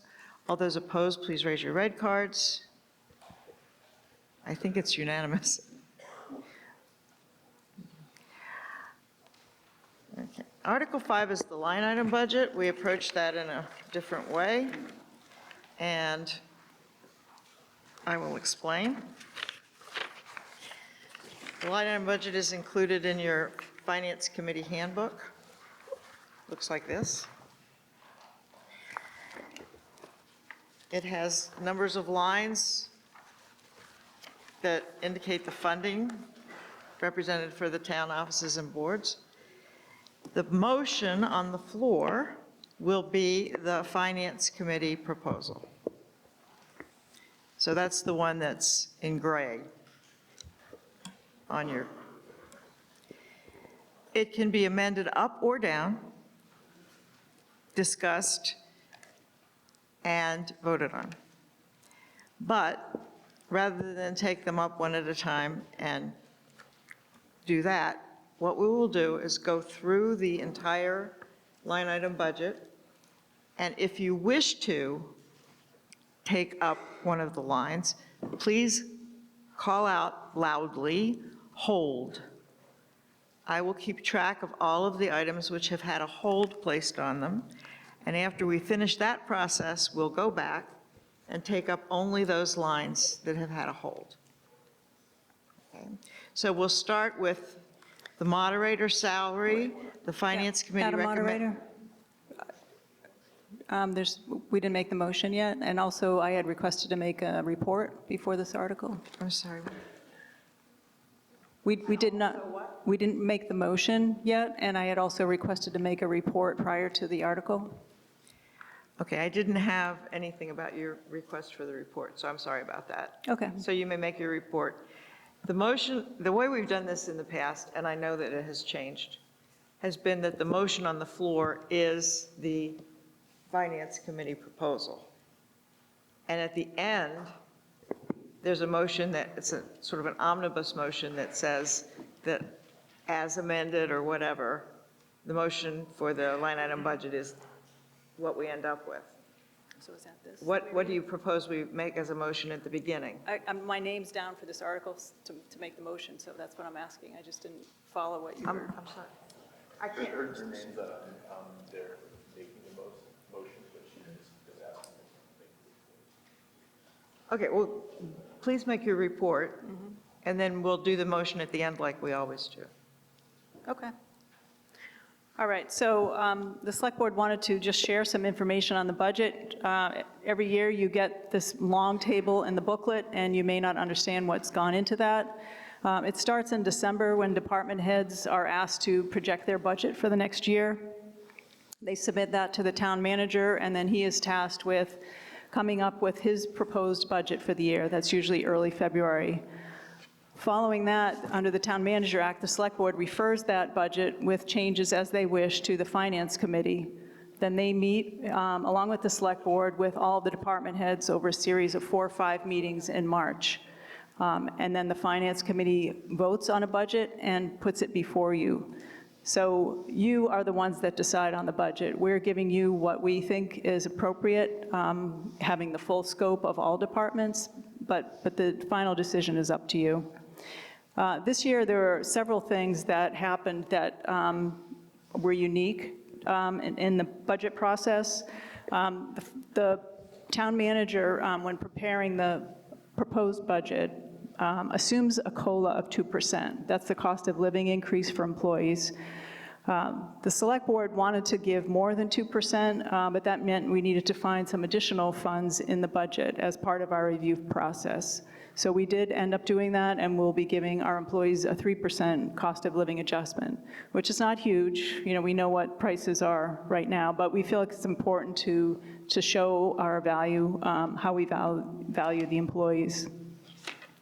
The budget also doesn't include any other wage increases, no step increases or grade adjustments. Several department heads had requested that, but that's more a function of the performance evaluation process. But in further conversation with department heads, there is a desire to have some kind of longevity increase. Our employees that have been here for a long time, for example, in the library, we want to show that we value them as well. So it probably won't be in the fall, but hopefully by next spring, we'll build that kind of progression into our compensation system. Several other changes, staffing changes in the planning department, the town manager department, these all changed the budget after it had been presented by the town manager. I think most significantly are just general economic concerns. You know, we certainly know at the federal level, everything happening is increasing our gas prices, food prices. There have been recent communications from the state of Massachusetts forecasting that we're in for a tough road for the next 4 or 5 years at the state level. And in our neighboring communities of Merrimack and Groveland, they are really struggling right now. In fact, Merrimack, I just read yesterday, asked all departments to cut their budgets by 10%. So West Newbury's in good shape financially, but I think we need to remember that our community is aging. A lot of our seniors are on fixed incomes, and so the Select Board and FinCom really wanted to look at the budget and figure out if there are any places that we can reduce expenses, and also are there any department alternative sources of revenues that are not being used. We have some departments that regularly receive grants, and they incorporate that into their budgeting. We have other departments that just continue to accumulate the grant money, so we took a look at that as well. So while you're certainly welcome to call hold on any of the items, I just wanted to go through the big changes that the Select Board and FinCom agreed on. Conservation, reduction of $8,000. That's because they have a wetland protection fund, and the Conservation Commission agreed to use $8,000 of that to fund part of the agent's salary. Police overtime, we recommended a reduction of $65,800. That's because over the last several years, the circumstances in the police department between the academy training requirements and several officers being out on medical leave, we had substantial overtime cost. But fortunately, we're now fully staffed, and we predict that those overtime costs will be going down. So that was the reason for that reduction. Both police and fire expenses, last year's expenses were kind of out of norm if you looked at the prior 5 years. So we went through and projected the cost to date. So that resulted in a decrease of $32,000 in police expenses and $16,000 in the fire department. DPW, highway, sidewalks, and trees, we suggested a decrease of $35,000. The reason for that is we had a couple articles several years ago on ash tree removal, and then we had put this line item in the budget to account for continued ash tree removal. I think we have a pretty good handle on that now. The highway department has taken down a lot of the dead trees along the roadways, and so we're predicting that we're going to be able to tailor off that, that funding. Health department, they have a revolving fund that there's a balance of $48,000 in that. Annually, they're taking in about $6,800. So we're recommending that they use $20,000 of their revolving fund towards their solid waste and recycling expenses. The steel landfill, also under the health budget, it didn't make it into this budget, but you'll see it in the fall. We're recommending using the PFAS fund that we just authorized establishing tonight to pay for some of their landfill monitoring costs. And finally, the library, their books and periodicals budget, we recommended reducing that to 16% and using their library incentive grant to make up the difference so that they maintain certification. I just want to say at the outset, it's not an option for the library to lose their certification, and that was made clear through all of our discussions. However, the library has been funding their books and periodicals line at 19.5% for as long as I can remember, and that's based on the population of our town. That assumes we're only open 15 hours a week and 1 or 2 evenings. And in fact, we're open 45 hours a week, 6 days out of 7, and we're open mornings and evenings, which is great. I mean, I like being able to go to the library on a Saturday because I work during the week.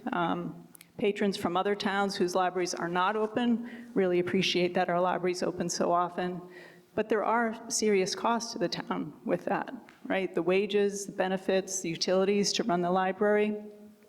So all of those have to be taken into account. I'm not suggesting we change the library hours, but I think if there are options from the state to reduce the funding that we have in that line, it's reasonable. So because we're open so many hours, we can reduce the funding to 16% for that line, and that's why we proposed that. The incentive grant fund, we receive those funds from the state because we are certified.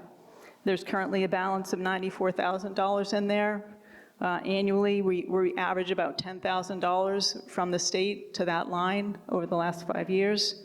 So we're recommending that they make up the balance to maintain that 16% from that fund. And then finally, just in case some of these cuts are too aggressive or something unforeseen comes up, we suggested to the FinCom that they increase the reserve fund. So they changed it from $50,000 to $80,000. So that means if a department, something unforeseen happens, they can go to the Finance Committee and get the funding to take care of that, before the next town meeting. So that just, I wanted to give you some background on everything. You're still free to call hold if I didn't answer a question that you had from looking at the booklet, or if there are other items that you think should be discussed. Thank you.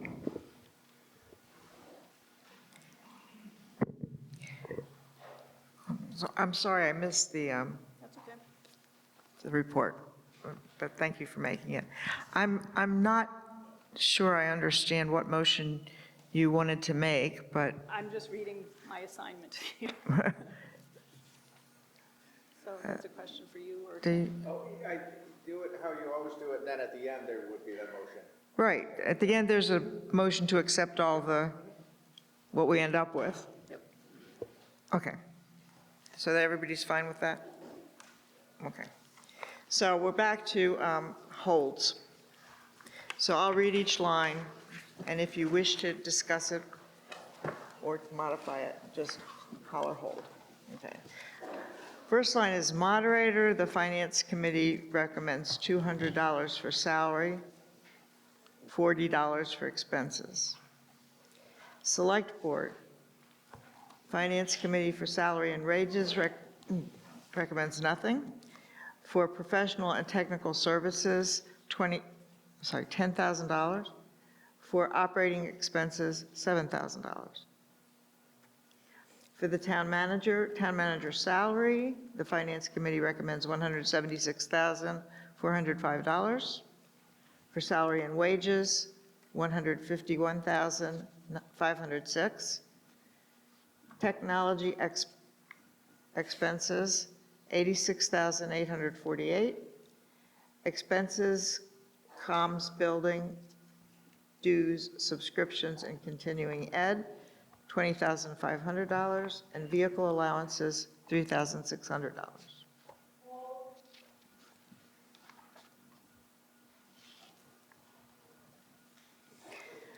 Finance Department, salary and wages, the Finance Committee recommends $289,531. For the annual audit, $40,000. For tax title and foreclosure, $4,075. For postage expense, $22,500. For Finance Department expenses, $36,344. For training and travel, $5,650.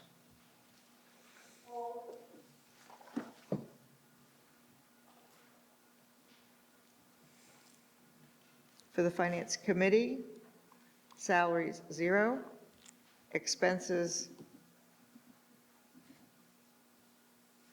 $4,000. Reserve fund, $80,000. For Assessing Department, salary and wages, $148,080. For expenses, $31,794. Special counsel, Finance Committee recommends $80,000. For legal, okay. For the town clerk, salary and wages, $167,992. For operation of fax copier machine, $7,000. For expenses, $7,000. For the Board of Registrars elections, town clerk compensation, Finance Committee recommends $200. Board of Registrars salary and wages, $10,600. Board of Registrars expenses, $14,035. For the Conservation Commission, salary and wages, Finance Committee recommends $98,520. For Land Steward internship wages, $10,000. For expenses, $6,162. For the Planning Board, salary and wages, the Finance Committee recommends $88,160. Under expenses, $5,100.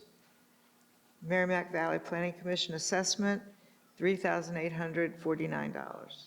No, $1,849.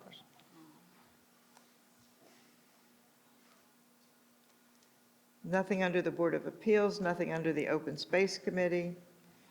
For public safety, under the Police Department, the Finance Committee recommends $1,069,227. Police overtime wages, $120,000. School resource officer, 0. Police expenses, $100,791. Police cruiser, 0. Under the fire department, fire alarm and wages, $116,130. Fire training drills, 0. Fire department other wages, 0. Fire administration wages, $22,725. Fire department medical exam, 0. Hydrant fire protection, no water department. To water department, $81,510. Fire alarm communications, 0. Fire expenses, $65,000. For public safety dispatch, Finance Committee recommends $340,088. For municipal dispatch overtime wages, $35,863. For expenses, $35,000. For inspection department salary and wages, Finance Committee recommends $132,880. Expenses, $9,000. Inspectors' vehicle allowances, $7,200. For Emergency Management Agency, salary and wages, the recommendation is $10,185. Expenses, $2,500. For the Animal Control Officer, animal control expenses, the Finance Committee recommends $37,322. For the Harbor Master, contracted services, Finance Committee recommends $6,000.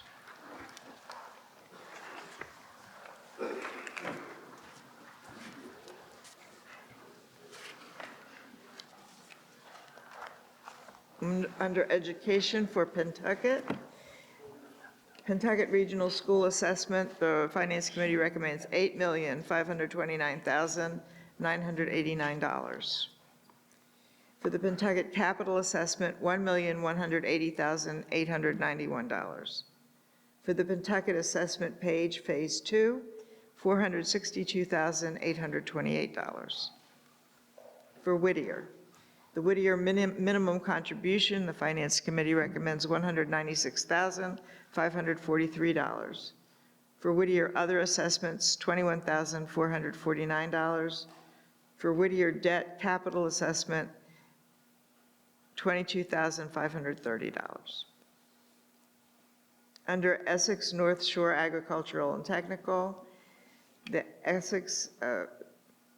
Finance Committee recommends $111,600. Under the Department of Public Works, salary and wages, the Finance Committee recommends $702,441. Department of Public Works overtime wages, $29,000. Snow and ice removal, Finance Committee recommends $200,000. Town buildings operating expenses, $171,830. Town buildings improvements, $51,000. Street paving and repairs, $55,000. Highway, sidewalk, and trees, $212,980. Stormwater management, $10,000. Expenses, $20,025. Parks expenses, $44,087. Electricity, $70,000. Road machinery operating expenses, $70,000.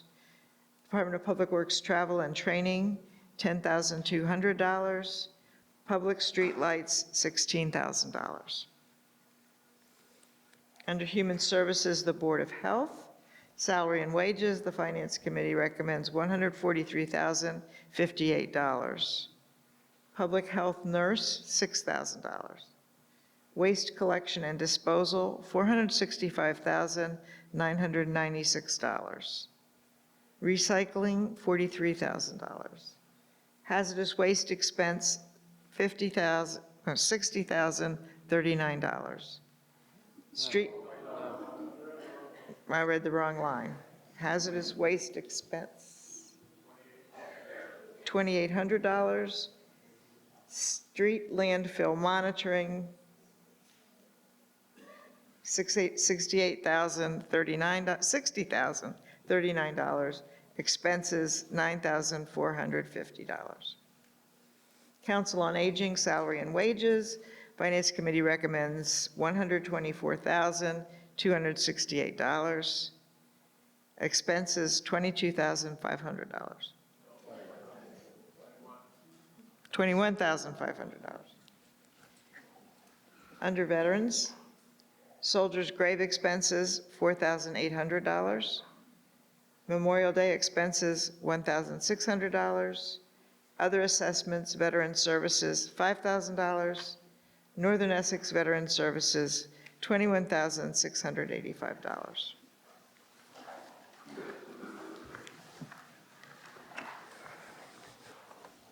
Under the library, salary and wages, the Finance Committee recommends $348,869. Expenses, $33,000. Books and periodicals, $63,000.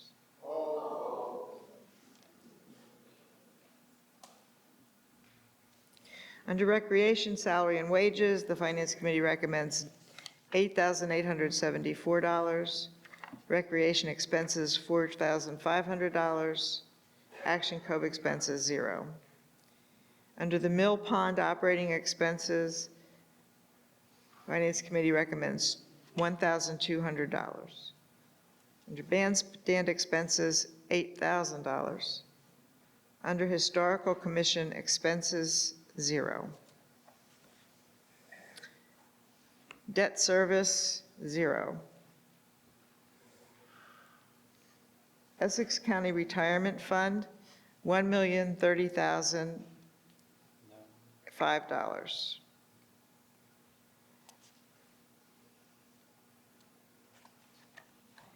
Unemployment compensation, unemployment insurance, $1,000. Employees' health insurance, $606,754. Medicare insurance, FICA, $70,442. Insurance and bonds, $199,465.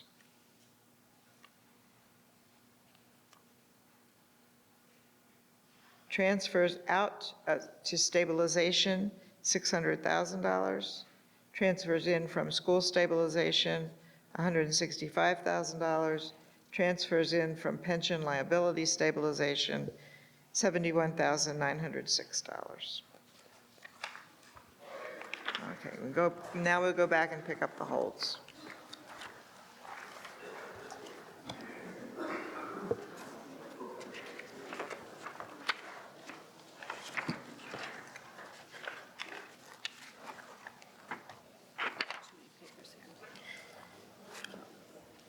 The first hold was under Town Manager. Vehicle allowance, $3,600.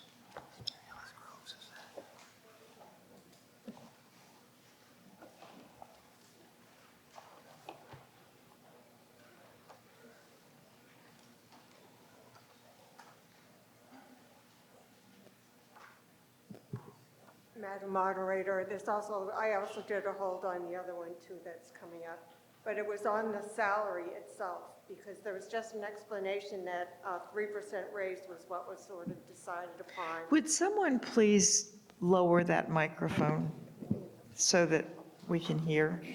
Casey, and can we also have name and address? for the Yeah, minutes? and would you give your name and address? Mary Alice Groves, Farm Lane.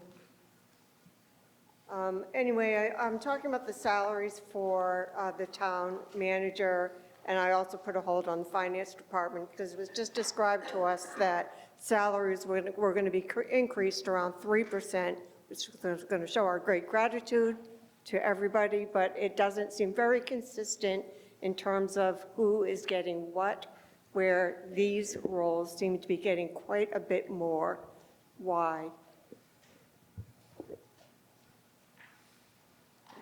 Ms. Reed? Madam Moderator, the 3% COLA that I referred to is for non-contract, non-union employees. The town manager has a contract where these terms are laid out. So that's a different. Were those voted on? I'm sorry, you'll have to direct your questions through the moderator. Okay, I'm wondering if those contracts had been voted on through the town system here, or the contracts were done some other way. So you're asking if the contracts have been voted on? Yeah. Ms. Reed? Yes, the contracts, depending on the employee, typically the select board is responsible for negotiating and signing the contract. It's not brought to town meeting. Okay. Yeah. All right, it still just seems really not equal, or a lot of inequity in terms of the cost or raises across the board. Yeah, this, I will say this is a short-term contract. The town manager is leaving in July. So, we have to bring in a new town manager. We want to make sure that we have enough money in that line item to attract, top-quality town manager. Understood. Yep. It's the same when I put hold on the next one, which was for the finance director, so it's the same exact questions that I was asked. So are the answers the same? Is that a contract also? I can speak to that one. The question is regarding the increase in salary wages in the finance department, which correctly noted is increasing a greater percentage than the 3% COLA that the board had talked about. The finance department has 3 full-time staff, the town accountant, the treasurer collector, and a full-time finance assistant. So that's what's embedded within those numbers. And the increase is primarily driven by a new contract with the town accountant. It did go up significantly above the 3%, really in recognition of that position functions similar to, at least in my observation, in other towns, they have a finance director. Town of West Newbury does not have a finance director. We have a town accountant and a treasurer collector. And functionally, I do some work of the finance director, but our town accountant also does some work of the finance director. So looking at comps of other town accountants who are in larger departments in other communities that have a finance director, our town accountant is functionally doing a lot that other towns have a higher salaried finance director to do. So we have a lean department staffing-wise, and the people we have work really hard and do really good work. So I think the board had approved a new contract with the town accountant and did increase the salary really in recognition of the value of the position. Well, that sort of values other positions, but I think if that's the case, then that was the case last year and the year before, so it should have been a consistent sort of style of working or challenges that you had across the board, so why would this year? It's a new contract. The town accountant has a 3-year contract, and so it was up for renewal during fiscal '26, and so the board approved a new contract in this fiscal year that is reflected in the numbers proposed for next fiscal year. Okay. One last comment I would make is it would be nice to know how many employees. Excuse me, you should be directing your questions through the moderator and not cross-examining. It's just natural to go to the voice that's talking to you. But Madam Moderator, my hint or idea or question would be, it would be informative to know how many employees we're talking about in these line items. In the finance director salary wages is 3 full-time. The town manager salary is just the town manager salary. The salary wages line in the town manager department carries 2 full-time positions, but one of them is only budgeted for a portion of the year because it's not expected to be filled until September. So what you see in the salary wages is slightly less than 2 full-time equivalent. All right, well, thank you.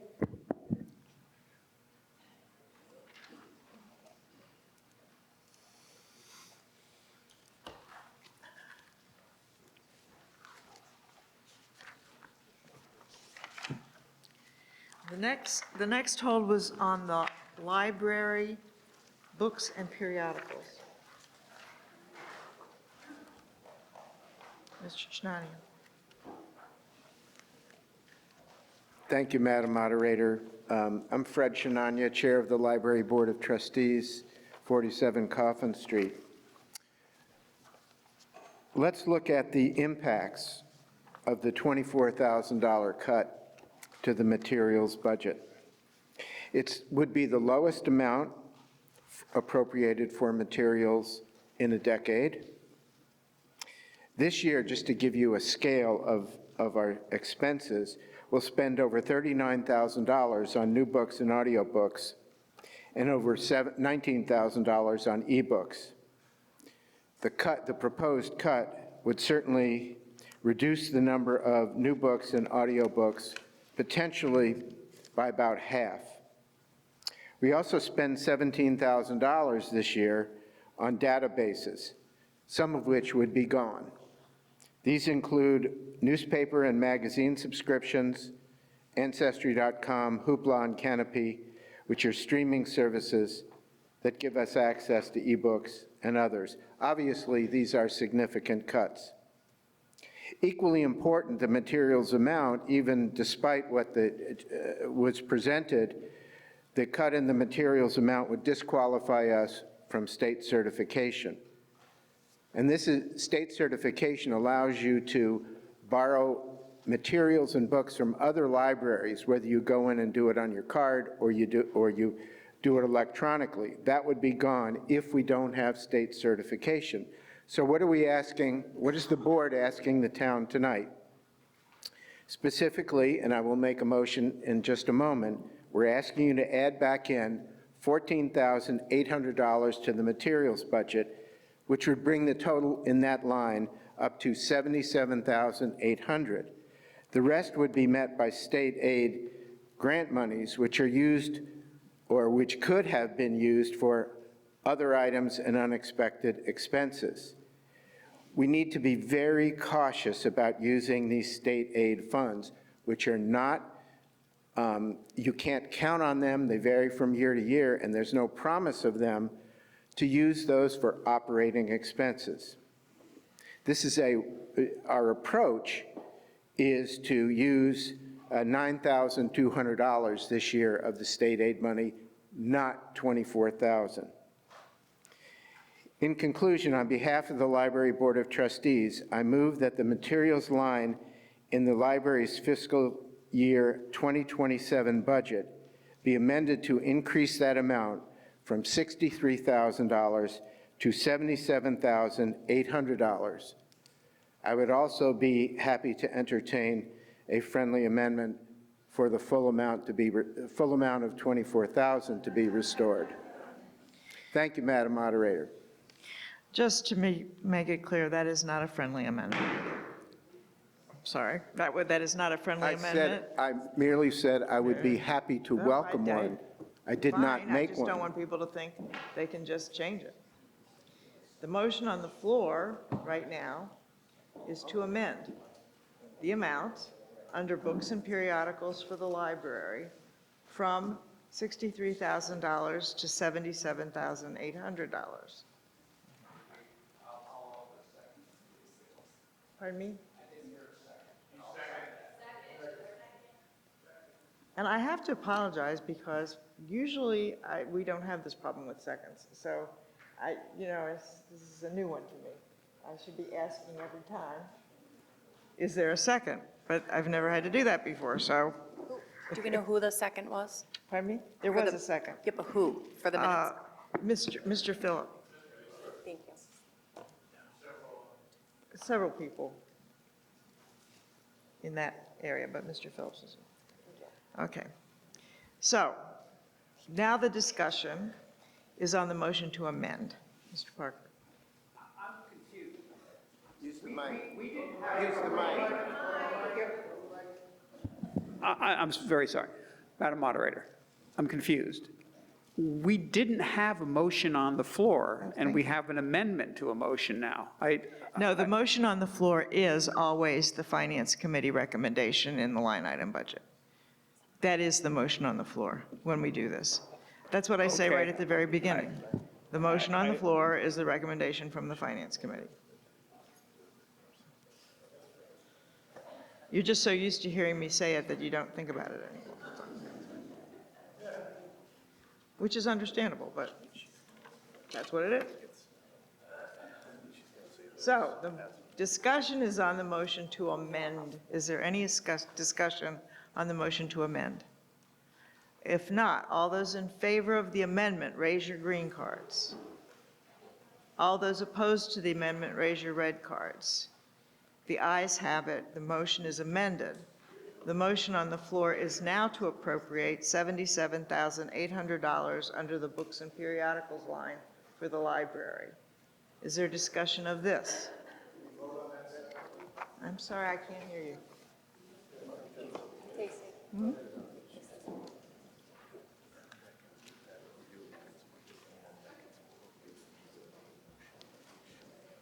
No, we have to, well.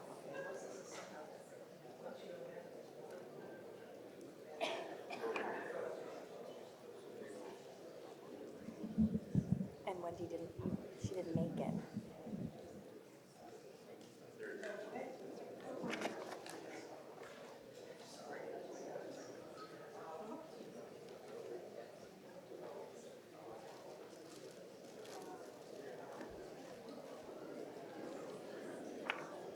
I will, I didn't.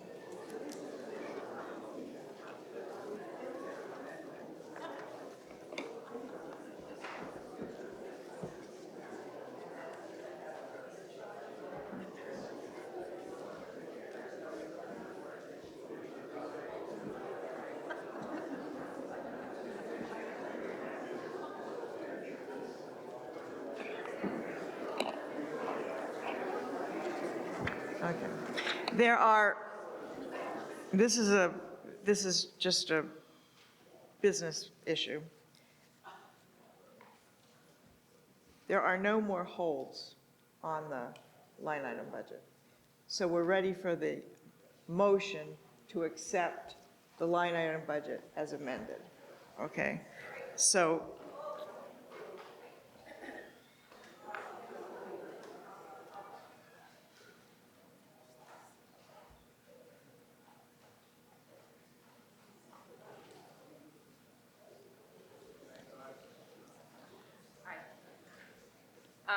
Hi, Janelle Woodfall. I just have a quick question. Would it be possible to fully fund the amount for the library? Or is Well- that moment past? okay. What we just did Thank you. increased the amount, okay? It is possible to introduce another amendment, but you can't just, we have to go through the whole process again. Okay. So, and that's what Mr. Chinani was saying. If someone wanted to move the full amount, he was not opposed to that. He was just suggesting this as, but that's exactly what he said. Okay, so I would like to make a motion to fully fund the library in the amount that they need. Okay, could you please use the number? Sure. The fiscal year, okay, The line item for materials should be $87,000, please. okay. The line item doesn't say materials, it says books and periodicals. Books and periodicals, thank you. And you would like to modify the amount for that line to $87,000? Yes, I would. Okay. Second.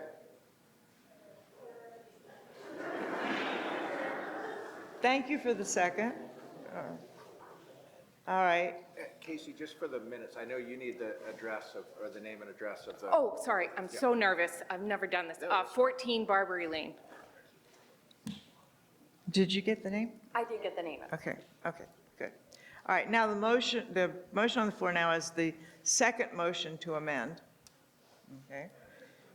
The amount that's currently on the table is $77,800. The motion is to amend that to $87,000. Is there any discussion? Madam Moderator? Oh, sorry. Just a minute, I just recognized Mr. Baker, and then I don't know where you're sitting. You may sit down. Great. Just a point of order, and I think maybe I've answered this, but isn't there a limit to how much you can go over the budget as far as what the town is notified for? But I'm not seeing any base number. I was thinking it was the 86,000, but that's last year. The restriction on going over is on regular articles. The line item budget is different from other articles. So motions in the line item budget can be voted either up or down, and they're not restricted by what's in the article. Thank you, Madam Moderator.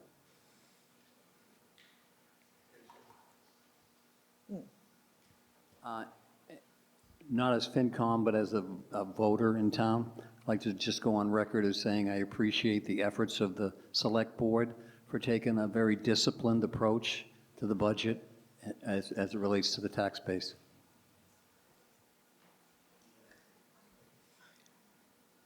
Is there any further? Mr. Chinani? I'm sure the Board of Trustees would support the motion to go up to $87,000 for that line item. Thank you, Madam Moderator.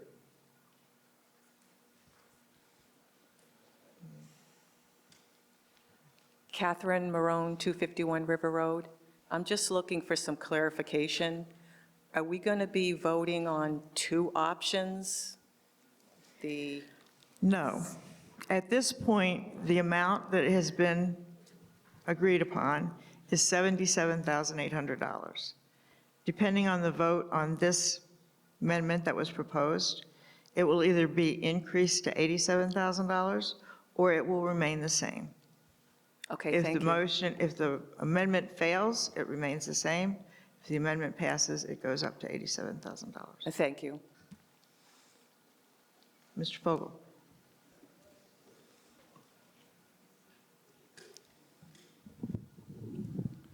Barry Fogel, 4 Upland Lane. Madam Moderator, in the interest of understanding this fully, I've heard information that the Library Board of Trustees has a pot of money, the incentive grant program that the state has put money in, that's in the amount of $84,000. $94,000. I heard Mr. Chinani suggest that they were willing to move some of that money in to defray the taxpayers supporting this line item. My question is, if Mr. Chinani is willing to explain, what is that incentive grant fund authorized to be spent for, and what are the pros and cons or the risks to us of using some of that money as his motion had proposed? If I may ask that through the moderator.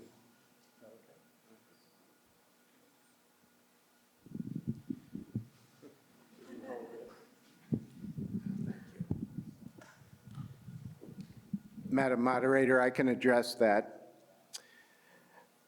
The purpose of the state incentive, and I emphasize incentive grant money, is to promote growth in the library and to provide funds for unexpected expenses.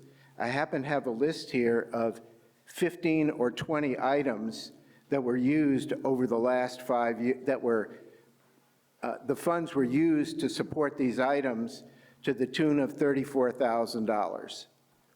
So while there is a fund, we very carefully, well, not me, but our library director very judiciously and carefully parcels out those funds for things that are not paid for by the town directly, and she retains sufficient funds to hedge against unexpected expenses in the future. It is unwise fiscal policy to use fluctuating, non-guaranteed grant funds to, in this case, fund operating expenses that should be included in the town budget, irrespective of the incentive grant fund monies, which really should be used for other things and not to make up deficits in the way that the current budget would suggest should happen.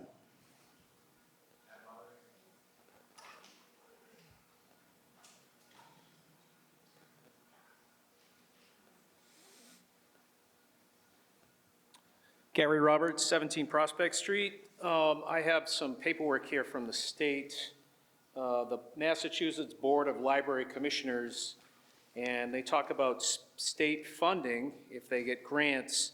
And it said that state funds can be used for in any way that supports the library. This account that the library has control over, referred to as the Library Incentive Act, they have an account in town, has an account of $94,000 and has grown 37% since 2022. Every member of the board, and one of the first things they teach you when you volunteer or you're elected into office is to not speak on behalf of your colleagues. Every member of this board has been a strong advocate and supporter of the library. I personally went there as a child and my children went there.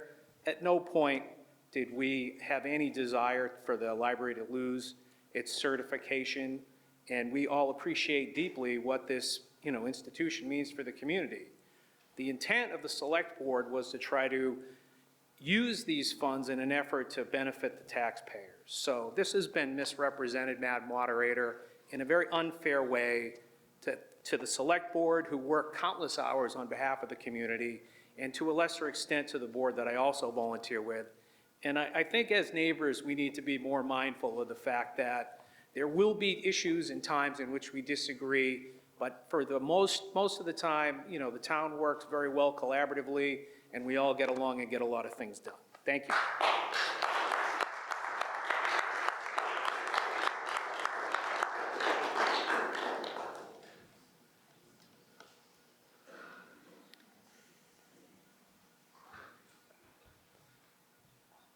Yes, name and address. My name is Kelly Scott, 36 Coffin Street. I'm gonna try to not cry because the support in this room really, really touched me, and I want you to know. For the return on investment for the materials budget, we've not put any money into the books and the materials at the Page School in a couple of years now. And because of that, Suzanne Sutherland, the librarian, Nikki Emerson, some of the other teachers, and I have been working much more closely, including delivering books back and forth and making sure that they have a literacy-rich environment at the Page School as well. So you are investing in you, who make our library wonderful, but you're also investing in your children. Thank you.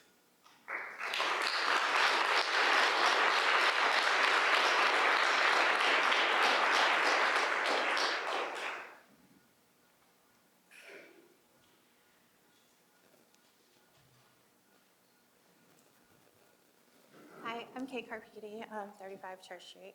I'm Kate Carpini, 35 Church Street. I'm a public librarian in a different town.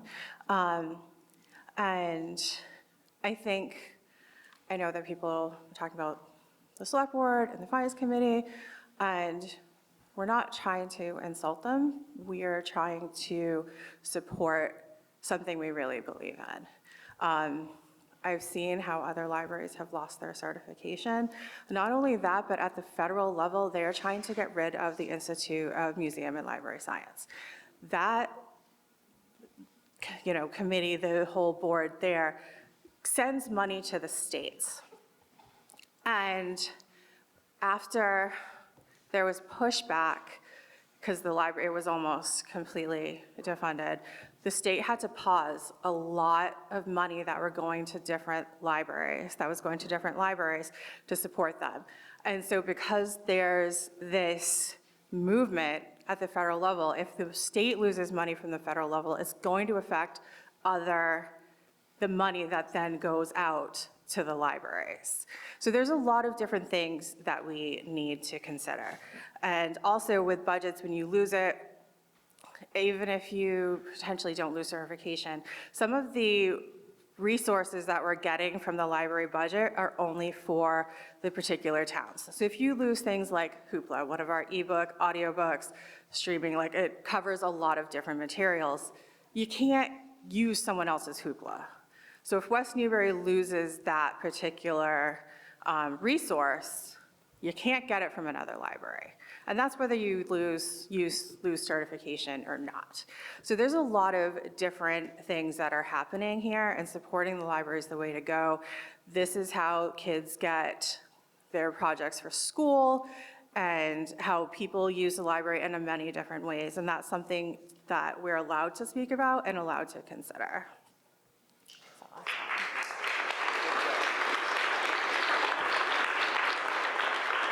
Okay, I think maybe we're ready to vote on the amendment. May I speak again, Madam Moderator? Let's remember what we're voting on here. The department said they need $77,800. We have voted on it. They already have that funding. We are now going above that funding that the library needs. There are a lot of other departments in this town.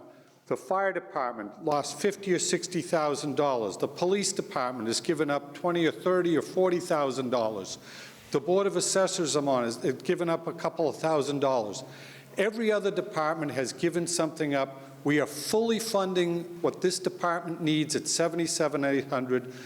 We don't need to spend another $10,000 that the department does not need. I ask you to vote this down. Okay, we're ready to vote on the amendment. The amendment would raise the amount under books and periodicals from what is now $77,800 to $87,000. Everybody understand this? Okay, all in favor of the amendment, raise your cards. All those opposed, raise your red cards. Just let me look one more time. All those in favor, raise your green cards. All those opposed, raise your red cards.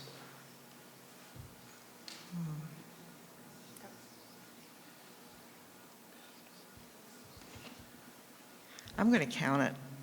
It's just, I'm being wimpy. Would the tellers please come forward? I only have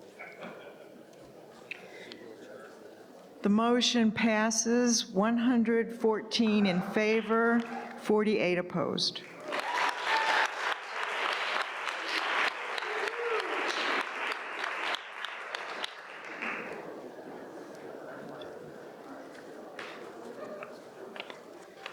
Is there anything further under this line? Okay. Ms. Reed. Motion? Motion.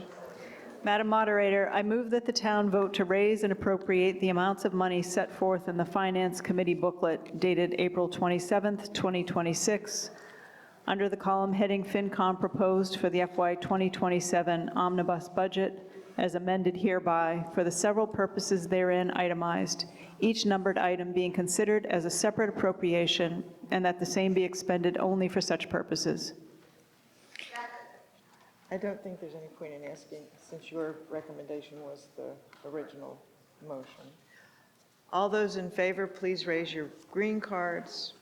All those opposed, please raise your red cards. Budget's it's unanimous.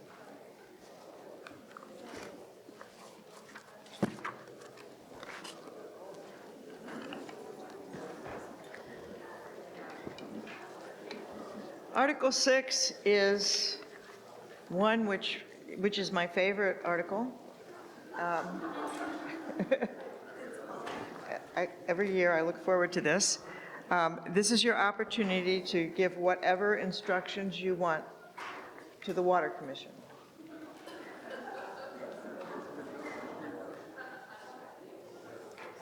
Hearing none, we will move on to Article 7.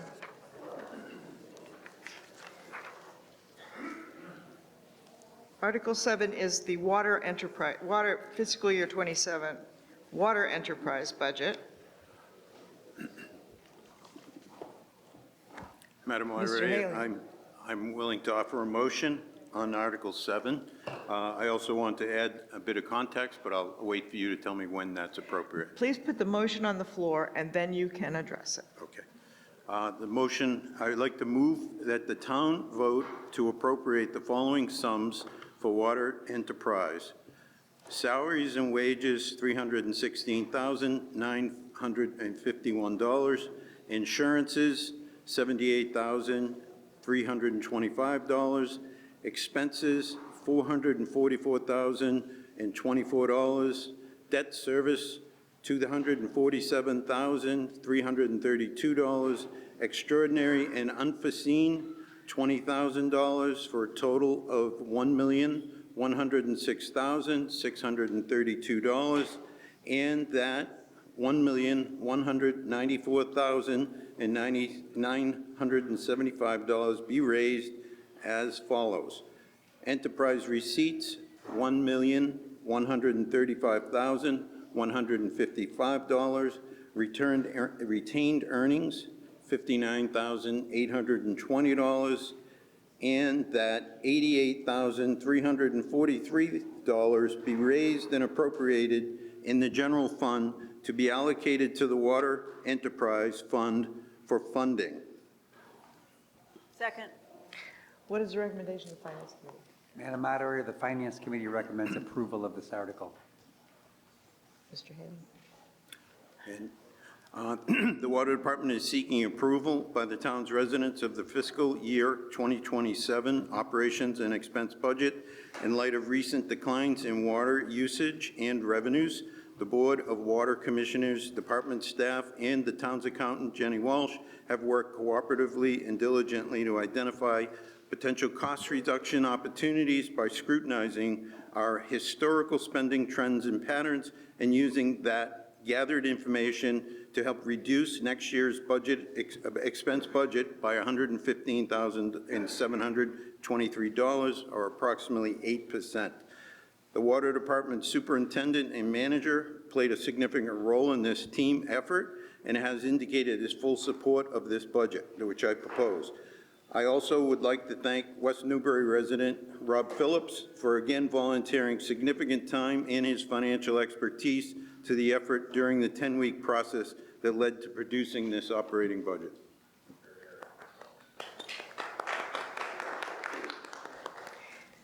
Is there any further discussion? Mr. Baker?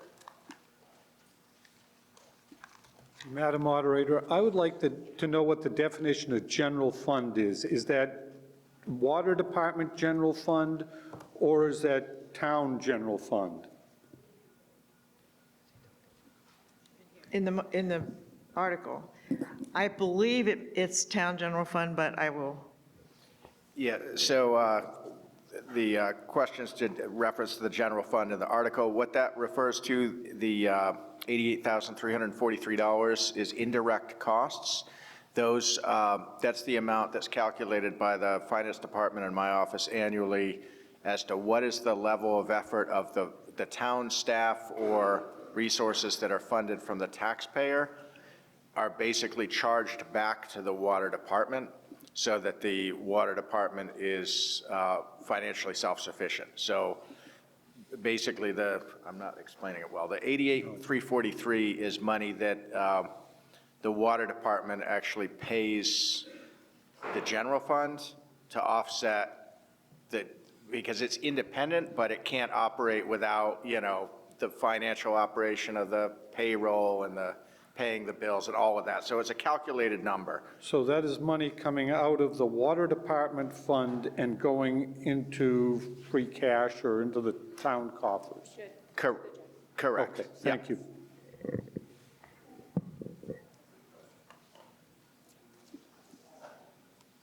Is there any further discussion? If not, all those in favor, please raise your green cards. All those opposed, please raise your red cards.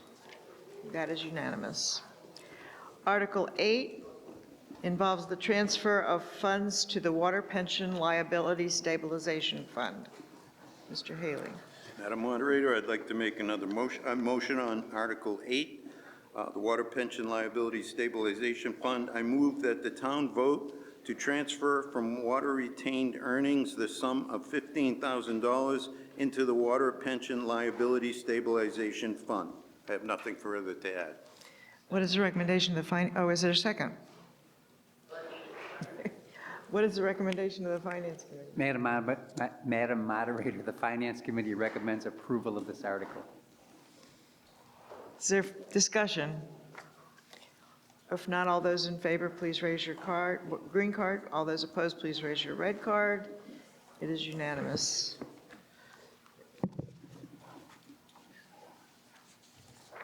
Article 9, ask to transfer funds to Pension Liability Stabilization Fund. Madam Moderator. Mr. Wow. I move that the town transfer from free cash the sum of $128,286 into the Pension Liability Stabilization Fund.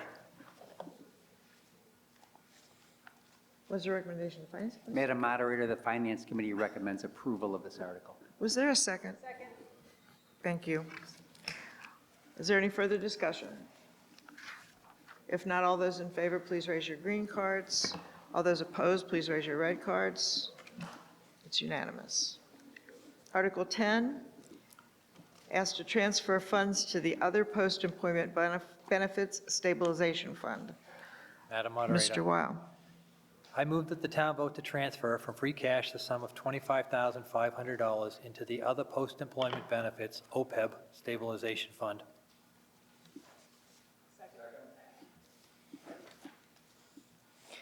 What's the recommendation of the Finance Committee? Madam Moderator, the Finance Committee recommends approval of this article. Is there any discussion? If not, all those in favor, please raise your green cards. All those opposed, please raise your red cards. It's unanimous. Article 11 authorizes expenditures from PEG access and cable-related funds for wages, expenses, and equipment.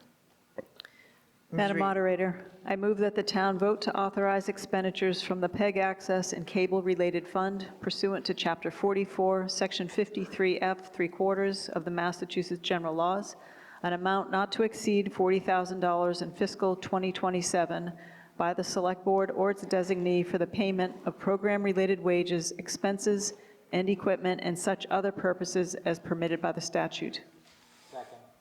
What is the recommendation of the Finance Committee? Madam Moderator, the Finance Committee recommends approval of this article. Is there any discussion? Not all those in favor, please raise your green cards. All those opposed, please raise your red cards. It's unanimous. Article 12, it sets expenditure limits for fiscal year 2027 for each revolving fund in Section 40, revolving funds. What is the recommendation? Oh, I'm sorry. Mr. Weil. Madam Moderator.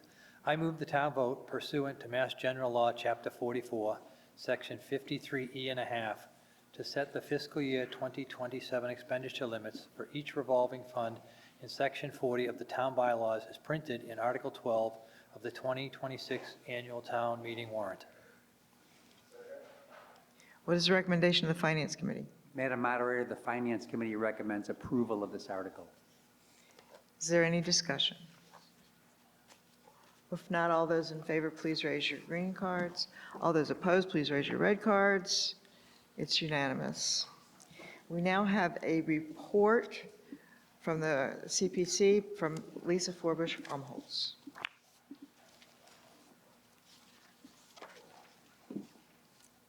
I actually have a motion. Do you have no report? I don't have a report. Okay, I just got bad information. So, Madam Moderator, I move that the town vote to allocate, appropriate, and reserve from the Community Preservation Fund annual revenues, the amounts printed in Article 13 of the 2026 annual town meeting warrant.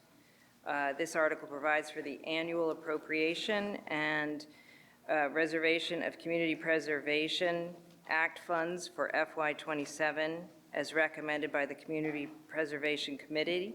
The CPA establishes a dedicated funding source to support community priorities in community housing, historic resources, and open space and recreation. What is the recommendation of the Finance Committee? Is there a second? Madam Moderator, the Finance Committee recommends approval of this article. The amounts are on the screen in front of you that are being moved.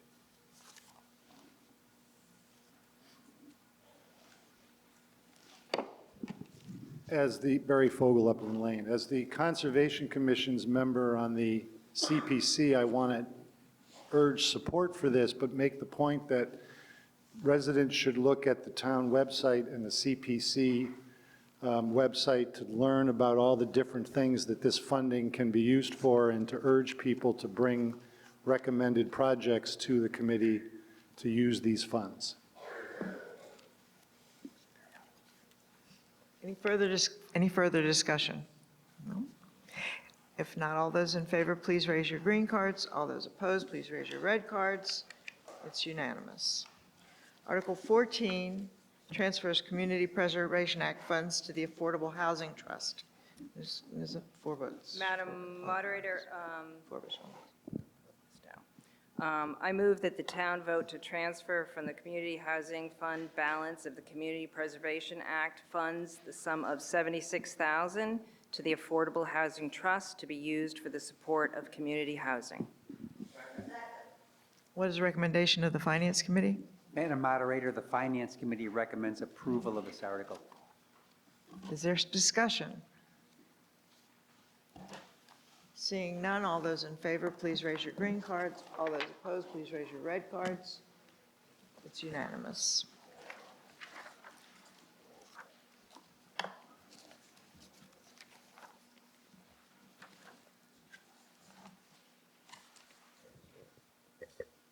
Mr. Weil, do you have a report to give before this article?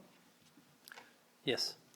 I'd like to give a quick overview of the next 2 articles, number 15 and 16, which address how West Newbury establishes and collects fees.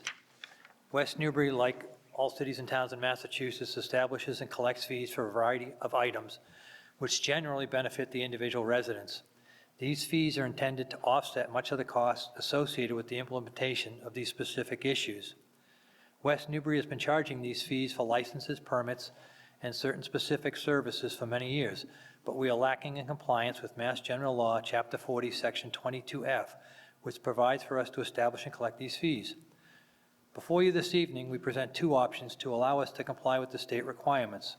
The first option, which is Article 15, would be to adopt Mass General Law, Chapter 40, Section 22F. This would allow us to set and collect fees as we are currently doing. The second option, which is Article 16, which would require us to present a complete list of the fees to the voters each year at town meeting for approval. The listing of fees in the Finance Committee booklet on page 29 to 37 shows all these fees. The Select Board and the Finance Committee endorse both of these articles, but we would suggest that Article 15 to adopt Mass General Law, Chapter 40, Section 22F, would be the preferred option as it is simpler and less cumbersome. But if the residents decide you prefer to review the fees each year, then Article 16 would provide that option. Okay. Make the motion. Mr. Wow. I move that the town vote to accept the provisions of Massachusetts General Laws, Chapter 40, Section 22F, authorizing any town board or officer empowered to issue a license, permit, certificate, or to render a service to fix reasonable fees and charges for all such permits, licenses, and certificates they issue, or any work or services they perform, provided all revenues from the fees or charges is paid to the town's treasury unless otherwise provided by law. What is the recommendation of the Finance Committee? The Finance Committee recommends approval. This will help ensure that the services are appropriately funded by the users who benefit from them, reducing reliance on general tax revenue and promoting fairness for taxpayers. It also aligns the town with Massachusetts Department of Revenue guidance and best practices for municipal fee setting. Following adoption, the Select Board intends to implement a formal fee policy to ensure transparency, consistency, and regular review of all fees. Mr. Archibald. Dave Archibald, Cherry Hill Street. As our moderator has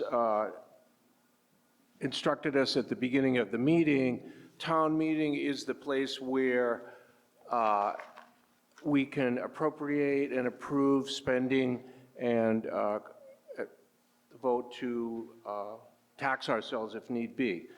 These items that we're going to be talking about now are called fees, license fees for marriages, septic, whatever. I suppose I shouldn't have put those two together.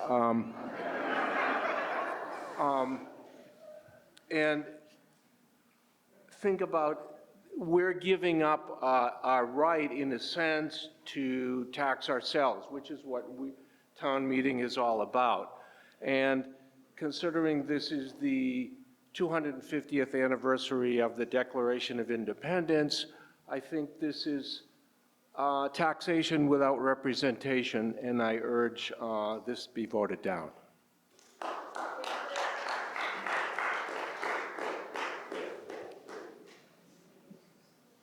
Oh, hold on a minute.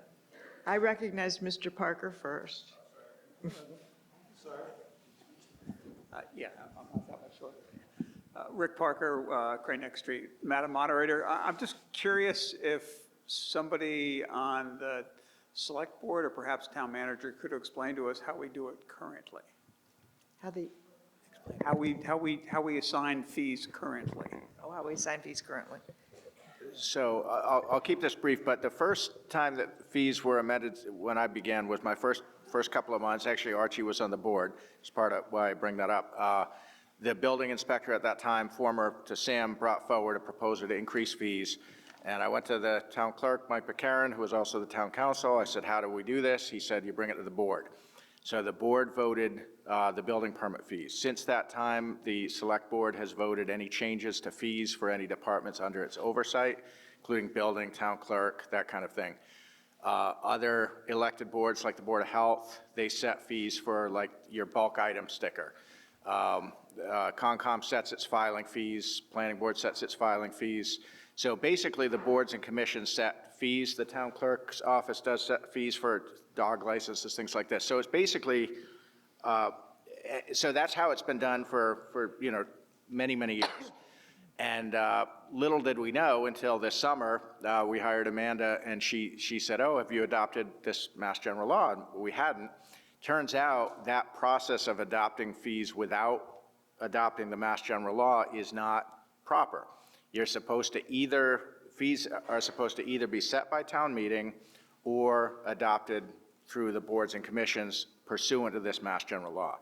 So without having adopted the Mass General Law, they really should not have been set the way they've been set over the decades. So this was brought forward in the fall. We thought it was kind of a housekeeping article. It didn't turn out that way. People didn't respond well to it, so it was not approved.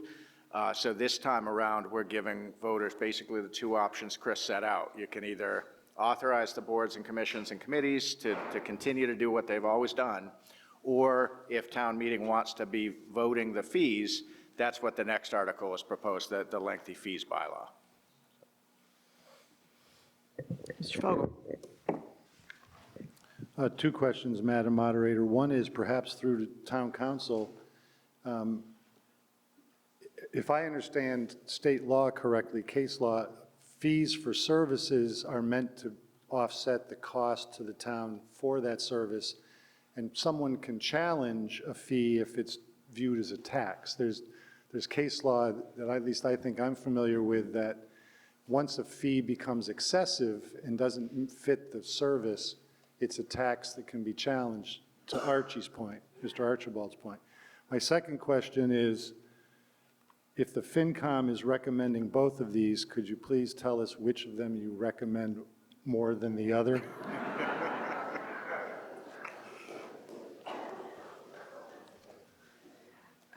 The answer is the first one. Mr. Baker. Madam Moderator, I do a lot of work with the federal government and deal with fees all the time. And it is very frequent that policy is imposed upon us citizens through the fee-setting process. And that's why that's why we as a town at this special town meeting voted this article down 6 months ago. And I'm happy to see that we've got the Article 16, which allows us, as the town meeting, we have the power to set our fees, and we can set it here, as opposed to having town employees basically impose policy on us, or giving them the right to do that. So I urge us to vote on Article 16 and vote down on 15. I think the issue is pretty clear. Does anyone have anything new to offer on this?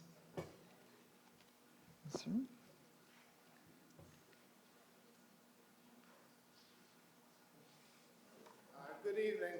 My name is Dennis Unger. I'm a civil engineer. I practice all over the region, and I go to communities all the time. And fees have become practically imaginative. Like in your marijuana fee for reviewing a plan, one community that I can think of is $5,000 to review the plan. And that money actually goes to the consultant or the employee who reviews it. And, you know, when you allow an employee to say, well, gee, I reviewed that plan 5 different times, I want $50 per review, that'll be $250. And review number 5 is, you spelled the word bathroom wrong on sheet 4 of 7. Okay? I'm more in favor of the town meetings approving fees.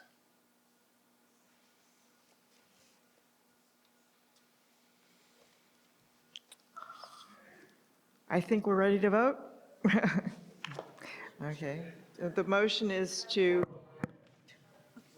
Sorry, Oh. I was just trying to get your attention. I just want to point out that if town meeting is approving these 5 pages of fees, we're going to have an extra night of town meeting. I mean, you know, it takes us long enough to go through the budget. If we're debating every single fee that the town is charging, that could be quite cumbersome. Just want to point that out. Mr. Parker. Yeah, once again, Rick Parker. So if I did read the booklet beforehand, and if I recall correctly, and I think from what was said earlier, that the select board actually would review any changes in the fee structure, and please correct me if I'm wrong. So our elected representatives would in fact, our elected select board members, that is, would in fact be reviewing changes in the fee structure. So going with the first option, Article 15, does still have somebody other than a town employee, as was just suggested, set fees. They would be recommended, and the select board would review the structure and then would make a decision as to whether or not it was appropriate.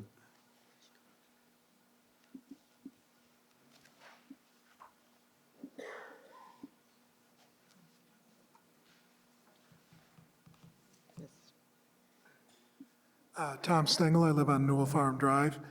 It doesn't take all night. You did an excellent job. Madam Moderator, you asked the question, would it take all night? We did an excellent job of laying out the finances and going through it step by step. Couldn't we add a page that laid out all the fees? And then one simple review, somebody could hold it, they disagree with one and vote on it quickly.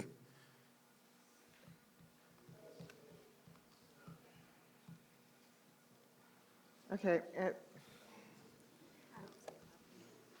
Gentleman in the green shirt, 1 minute. This lady was first.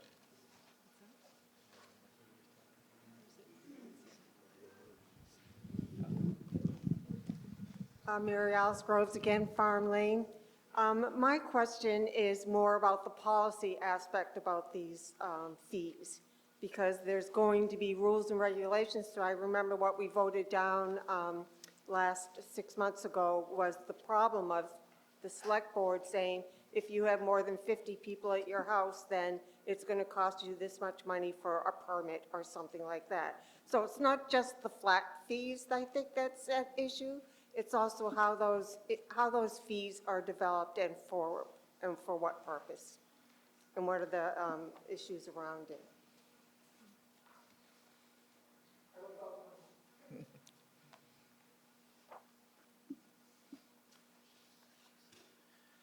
David Baker, Arcless Hill.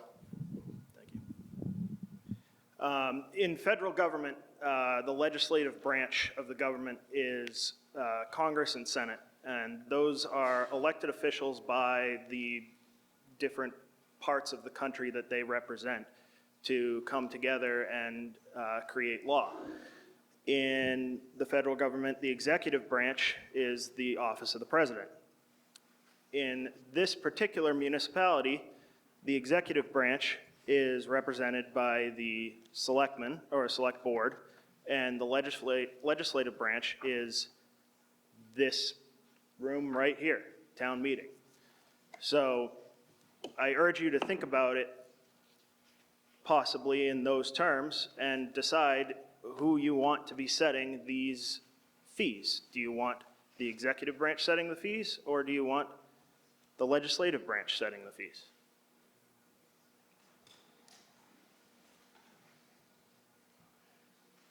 Is there any further discussion? If not, we're voting on Article 15, which authorizes any town board or officer to fix fees. All those in favor, please raise your green cards. All those opposed, please raise your red cards. All those in favor, please raise your green cards. All those opposed, please raise your... The ayes have it.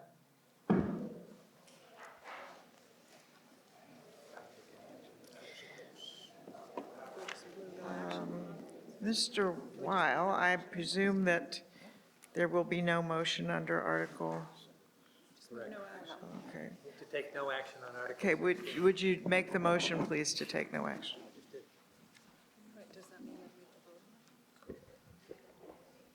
I move to take no action on Article 16. No action means there'll be no discussion or anything, which is no action under Article 16. And it's seconded. All those in favor, please raise your green cards. All those opposed, please raise your red cards. The ayes have it. We will take no action. Article 17 amends the town animal bylaw.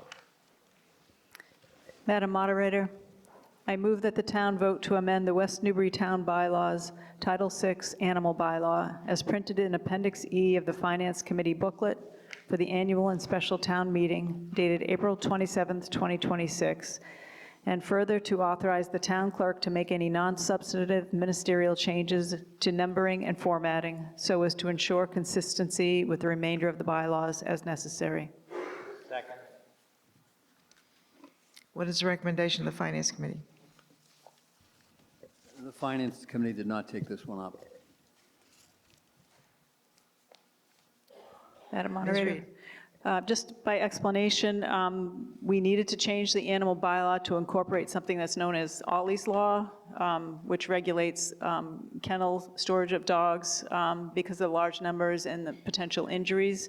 So because we were doing that anyway, the town clerk recommended that we go through and just clean up the bylaw that we had. It had been amended a couple times and it was redundant in some places. So this is just a chance to overhaul the bylaw and make it a better bylaw.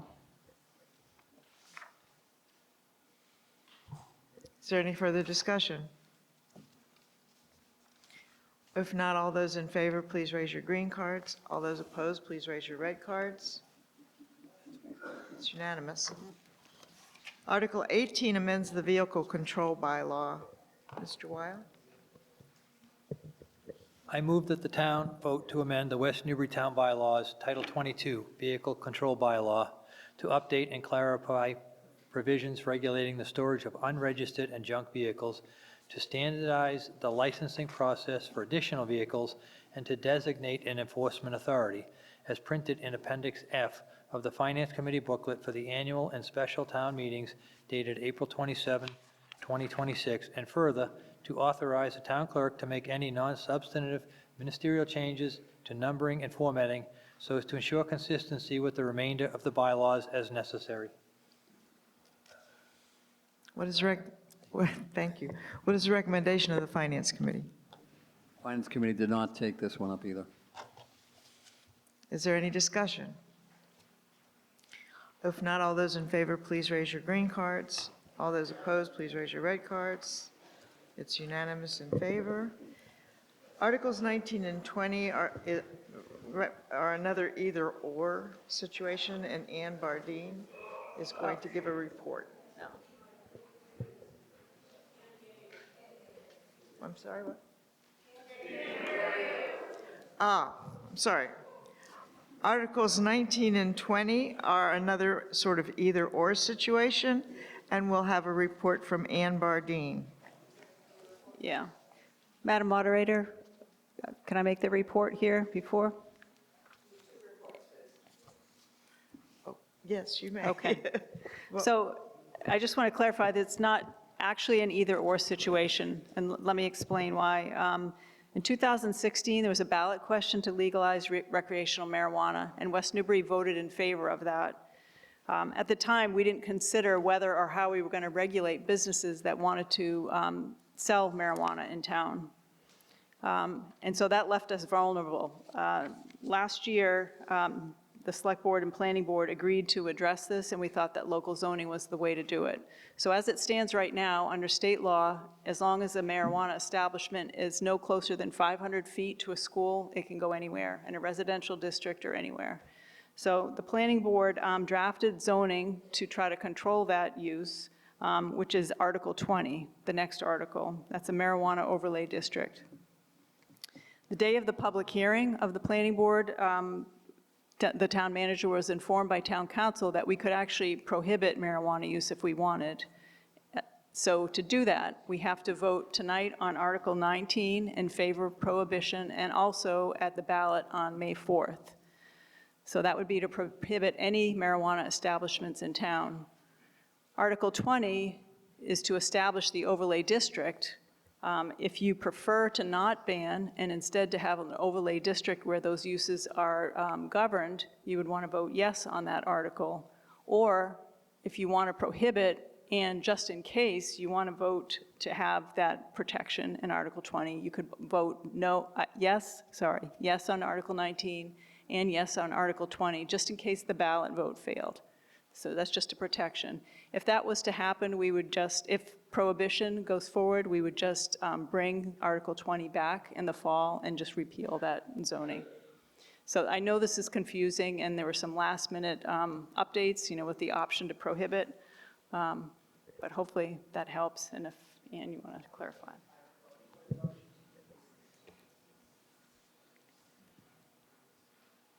Ann Bardine, 57 Indian Hill Street, currently serving as the chair of the Planning Board.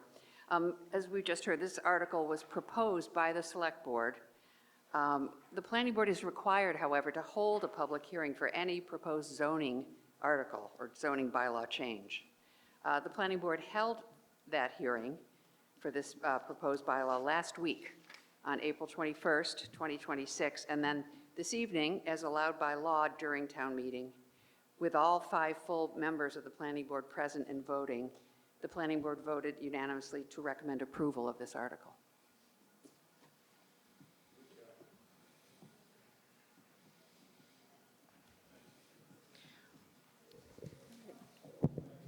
So that was the report. Ready? Yes.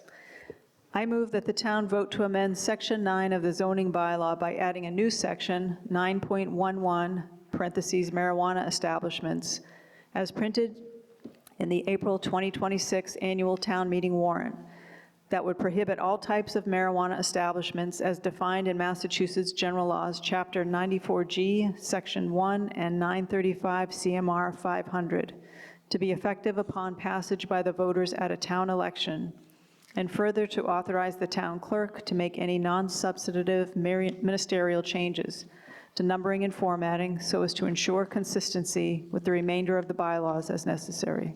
Second. What is the recommendation of the Finance Committee? We did not vote on this.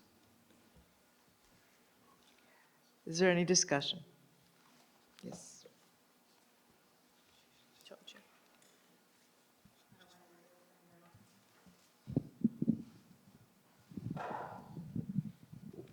Must be nice to be tall.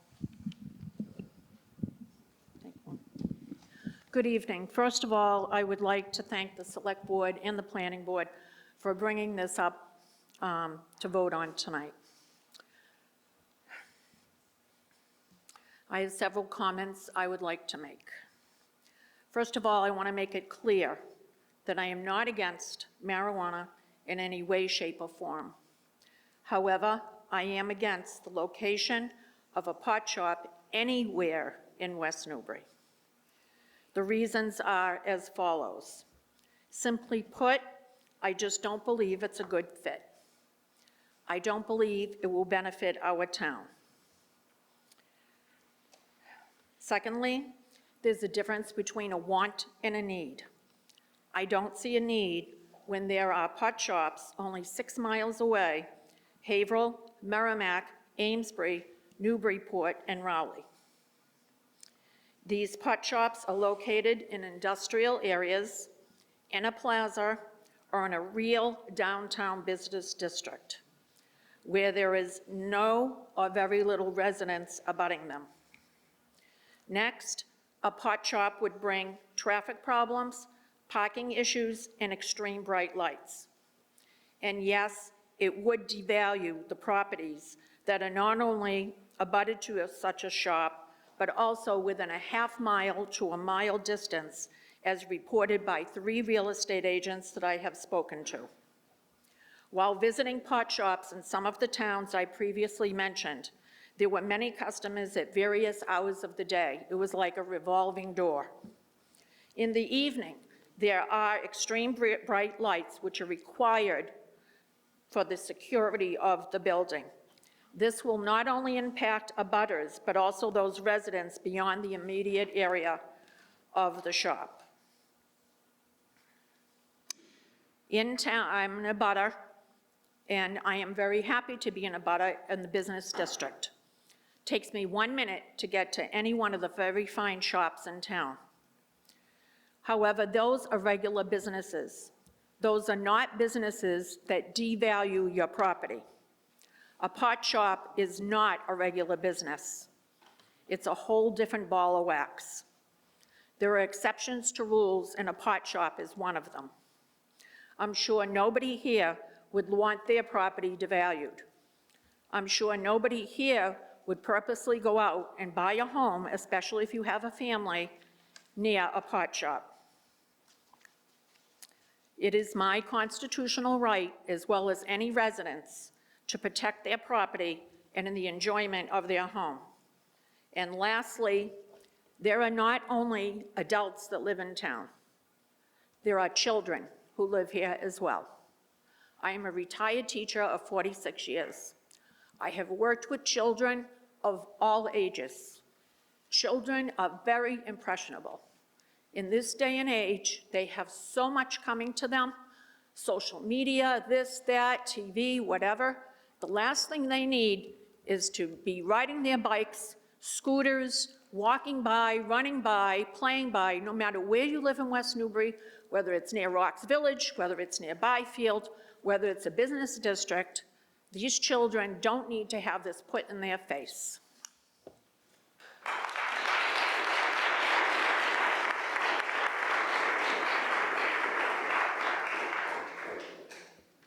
Is there any further discussion?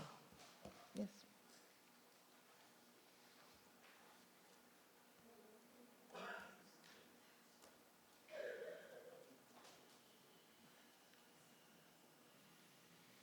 Jennifer Fahey, 294 Main Street. If I'm reading this correctly, it's not just about a pot shop, it's also about grow stations, the barns that grow them in. Mm-hmm. What I did not realize is that when pot is ready to be harvested, it gives off that very strong skunk smell. A friend of mine in Amesbury lives near a farm. They put in a lovely big red barn. They grow that, but when the marijuana is ready to be harvested, it is a smell all over the neighborhood. You can smell it coming up the hill towards it. down the street, and at her house. It's not constant, it's not all the time, but when it does become ripe and it's ready to pick, it gives that smell off all around it. So that's my concern more than the pot shop, is that could be Dunn's Farm, or it could be, anywhere. So that's it. Something to think about. Madam Moderator, can I make a comment?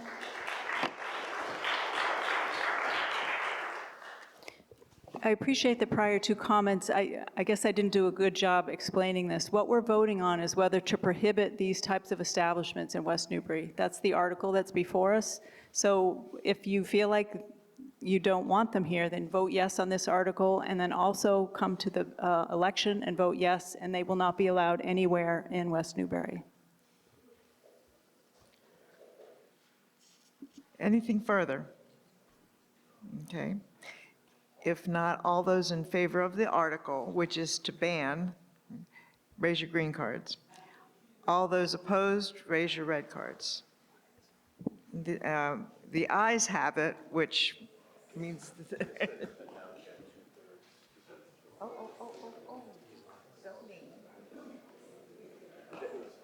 Okay, we did pass, I think, the thing that lets me call it. Okay, I have to explain something here.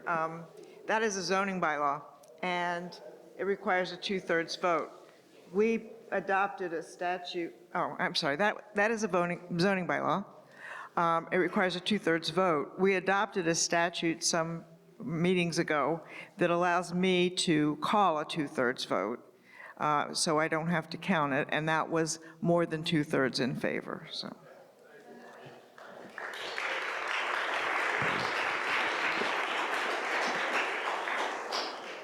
Okay, Article 20 creates the marijuana overlay district.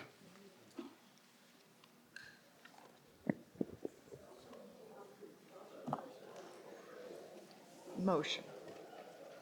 Oh, actually, you're giving a report, right? Okay, you can give the report first. Ann Bardine, Chair of the Planning Board. Let me just clarify. I know Ms. Reed gave an explanation, but this is a complicated one.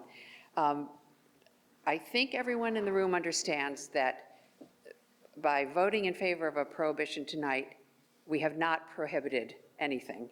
We must again vote next Monday, 7 a.m. to 8 p.m. in the town elections on the ballot to prohibit. There are 2 votes required. Since we have no way of knowing which way that vote will go, that means that the bylaw described in Article 20 is more critical than ever to approve. We don't know the outcome of that vote, and so we need this sort of belts and suspenders approach, as we're calling it, to clearly regulate any establishment that did apply to function in town. This is a precautionary measure. It addresses gaps in the state regulations, and it tailors the regulations to our particular situation. The bylaw language is in your booklets. It's Appendix 8H, pages 49 through 57, and I don't think anyone is probably going to read 8 pages now, so I will try to summarize some of its important provisions. It requires that applicants go through site plan review. Site plan review gives the planning board an opportunity to regulate things like traffic, lighting, and other matters concerning public safety. It would limit the number of establishments in town to 1. It would require that no marijuana or products would be visible from outside the building. It would limit the hours of operation. It would prohibit on-site consumption. It would also prohibit the sale of alcoholic beverages on the same premises. No one under 21 years of age would be permitted on the premises unless they had a qualifying medical marijuana card and were accompanied by an adult. There would be a buffer zone, and this is particularly important because this is not part of the state statute. The state doesn't recognize preschools, and we have a Koinonia childcare facility in our business district. So the planning board's regulations would limit any establishment that it would not be able to be located within 250 feet of a pre-existing licensed childcare facility or preschool. We would require that any lighting would comply with applicable dark sky or outdoor lighting standards, which our zoning bylaw does contain. We would prohibit any temporary or promotional signage, and we would prohibit, by passing this bylaw, any social consumption establishments. So I hope everyone understands that although it's clear that the majority of people in this room wish to ban marijuana establishments in town, we have no assurance that that will happen, and therefore the Planning Board recommends passage of this bylaw.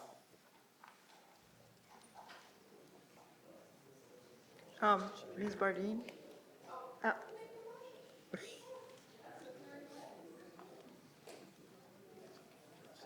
Sorry about that. I move that the town vote to amend the West Newbury zoning map to add a marijuana overlay district as an overlay over the business district, and to amend section 3.1 of the zoning bylaws, establishment of districts, and to further amend section 8 of the zoning bylaws by adding the new section 8.4, establishing a marijuana overlay district, MOD, to allow medical marijuana treatment centers and adult use marijuana establishments by special permit and site plan review, with the proposed bylaw amendments printed in Appendix H of the Finance Committee booklet for the annual and special town meeting dated April 27th, 2026. And further, to authorize the town clerk to make any non-substantive ministerial changes to numbering and formatting so as to ensure consistency with the remainder of the bylaws as necessary. What is the recommendation of the Finance Committee? We did not vote on this. Is there any discussion?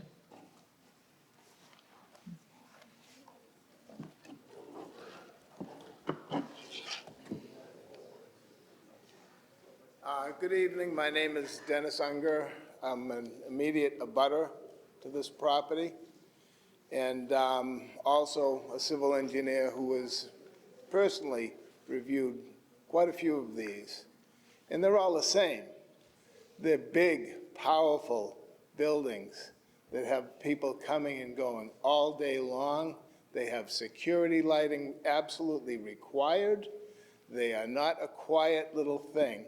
We live in a sleepy little village. The worst thing you can do to us is say you're going to have this great big industrial thing in the middle of your cute little village, and it'll never pass anyway. They'll never meet the lighting requirements. Thank you very much. Any further discussion? Mr. Fogel? Just to be clear, if we don't approve this and we don't vote Monday to ban it, marijuana establishments could go anywhere in West Newbury. So be clear on that.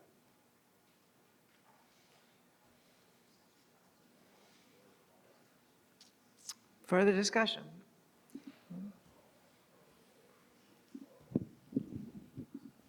I just have a question for the planning board. Where else did you consider besides the business district?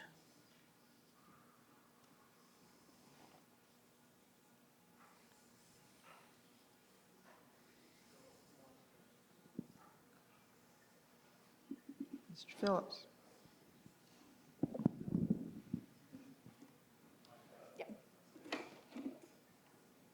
Joe. No, got it.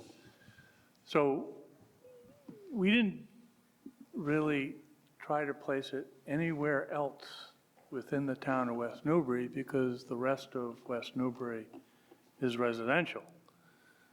We have a retail district.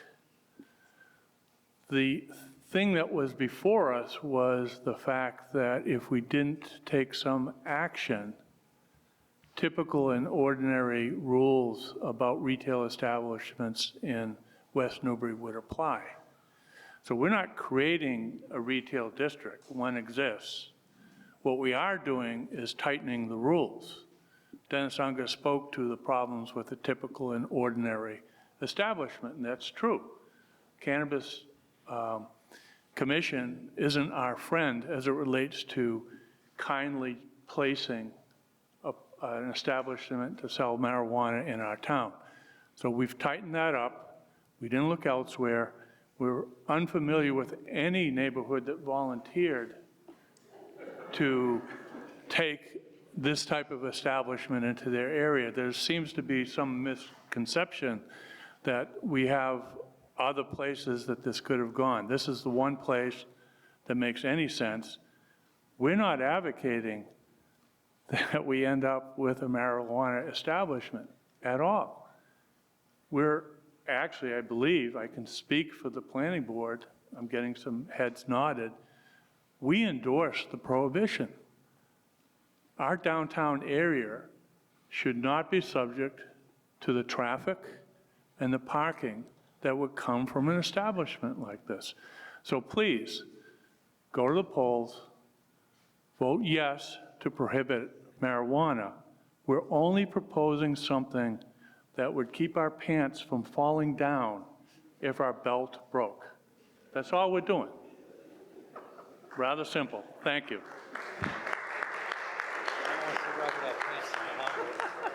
Mr. Cook. That's an incentive. Keep the pants on, Rob.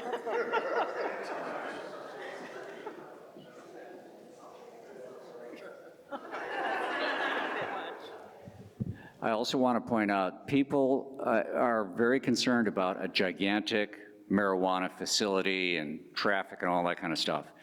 In order to make the numbers work, for it to be profitable, some business would probably need several acres to establish their business. This Article 20, by restricting it to the existing commercial district in town, is very likely, I mean, there's only tiny little parcels that exist there right now. So again, as part of the belt and suspenders thing here, I think that passing Article 20, in the unlikely event that the paper ballot fails, passing Article 20 makes it much less likely that any entrepreneur would consider West Newbury.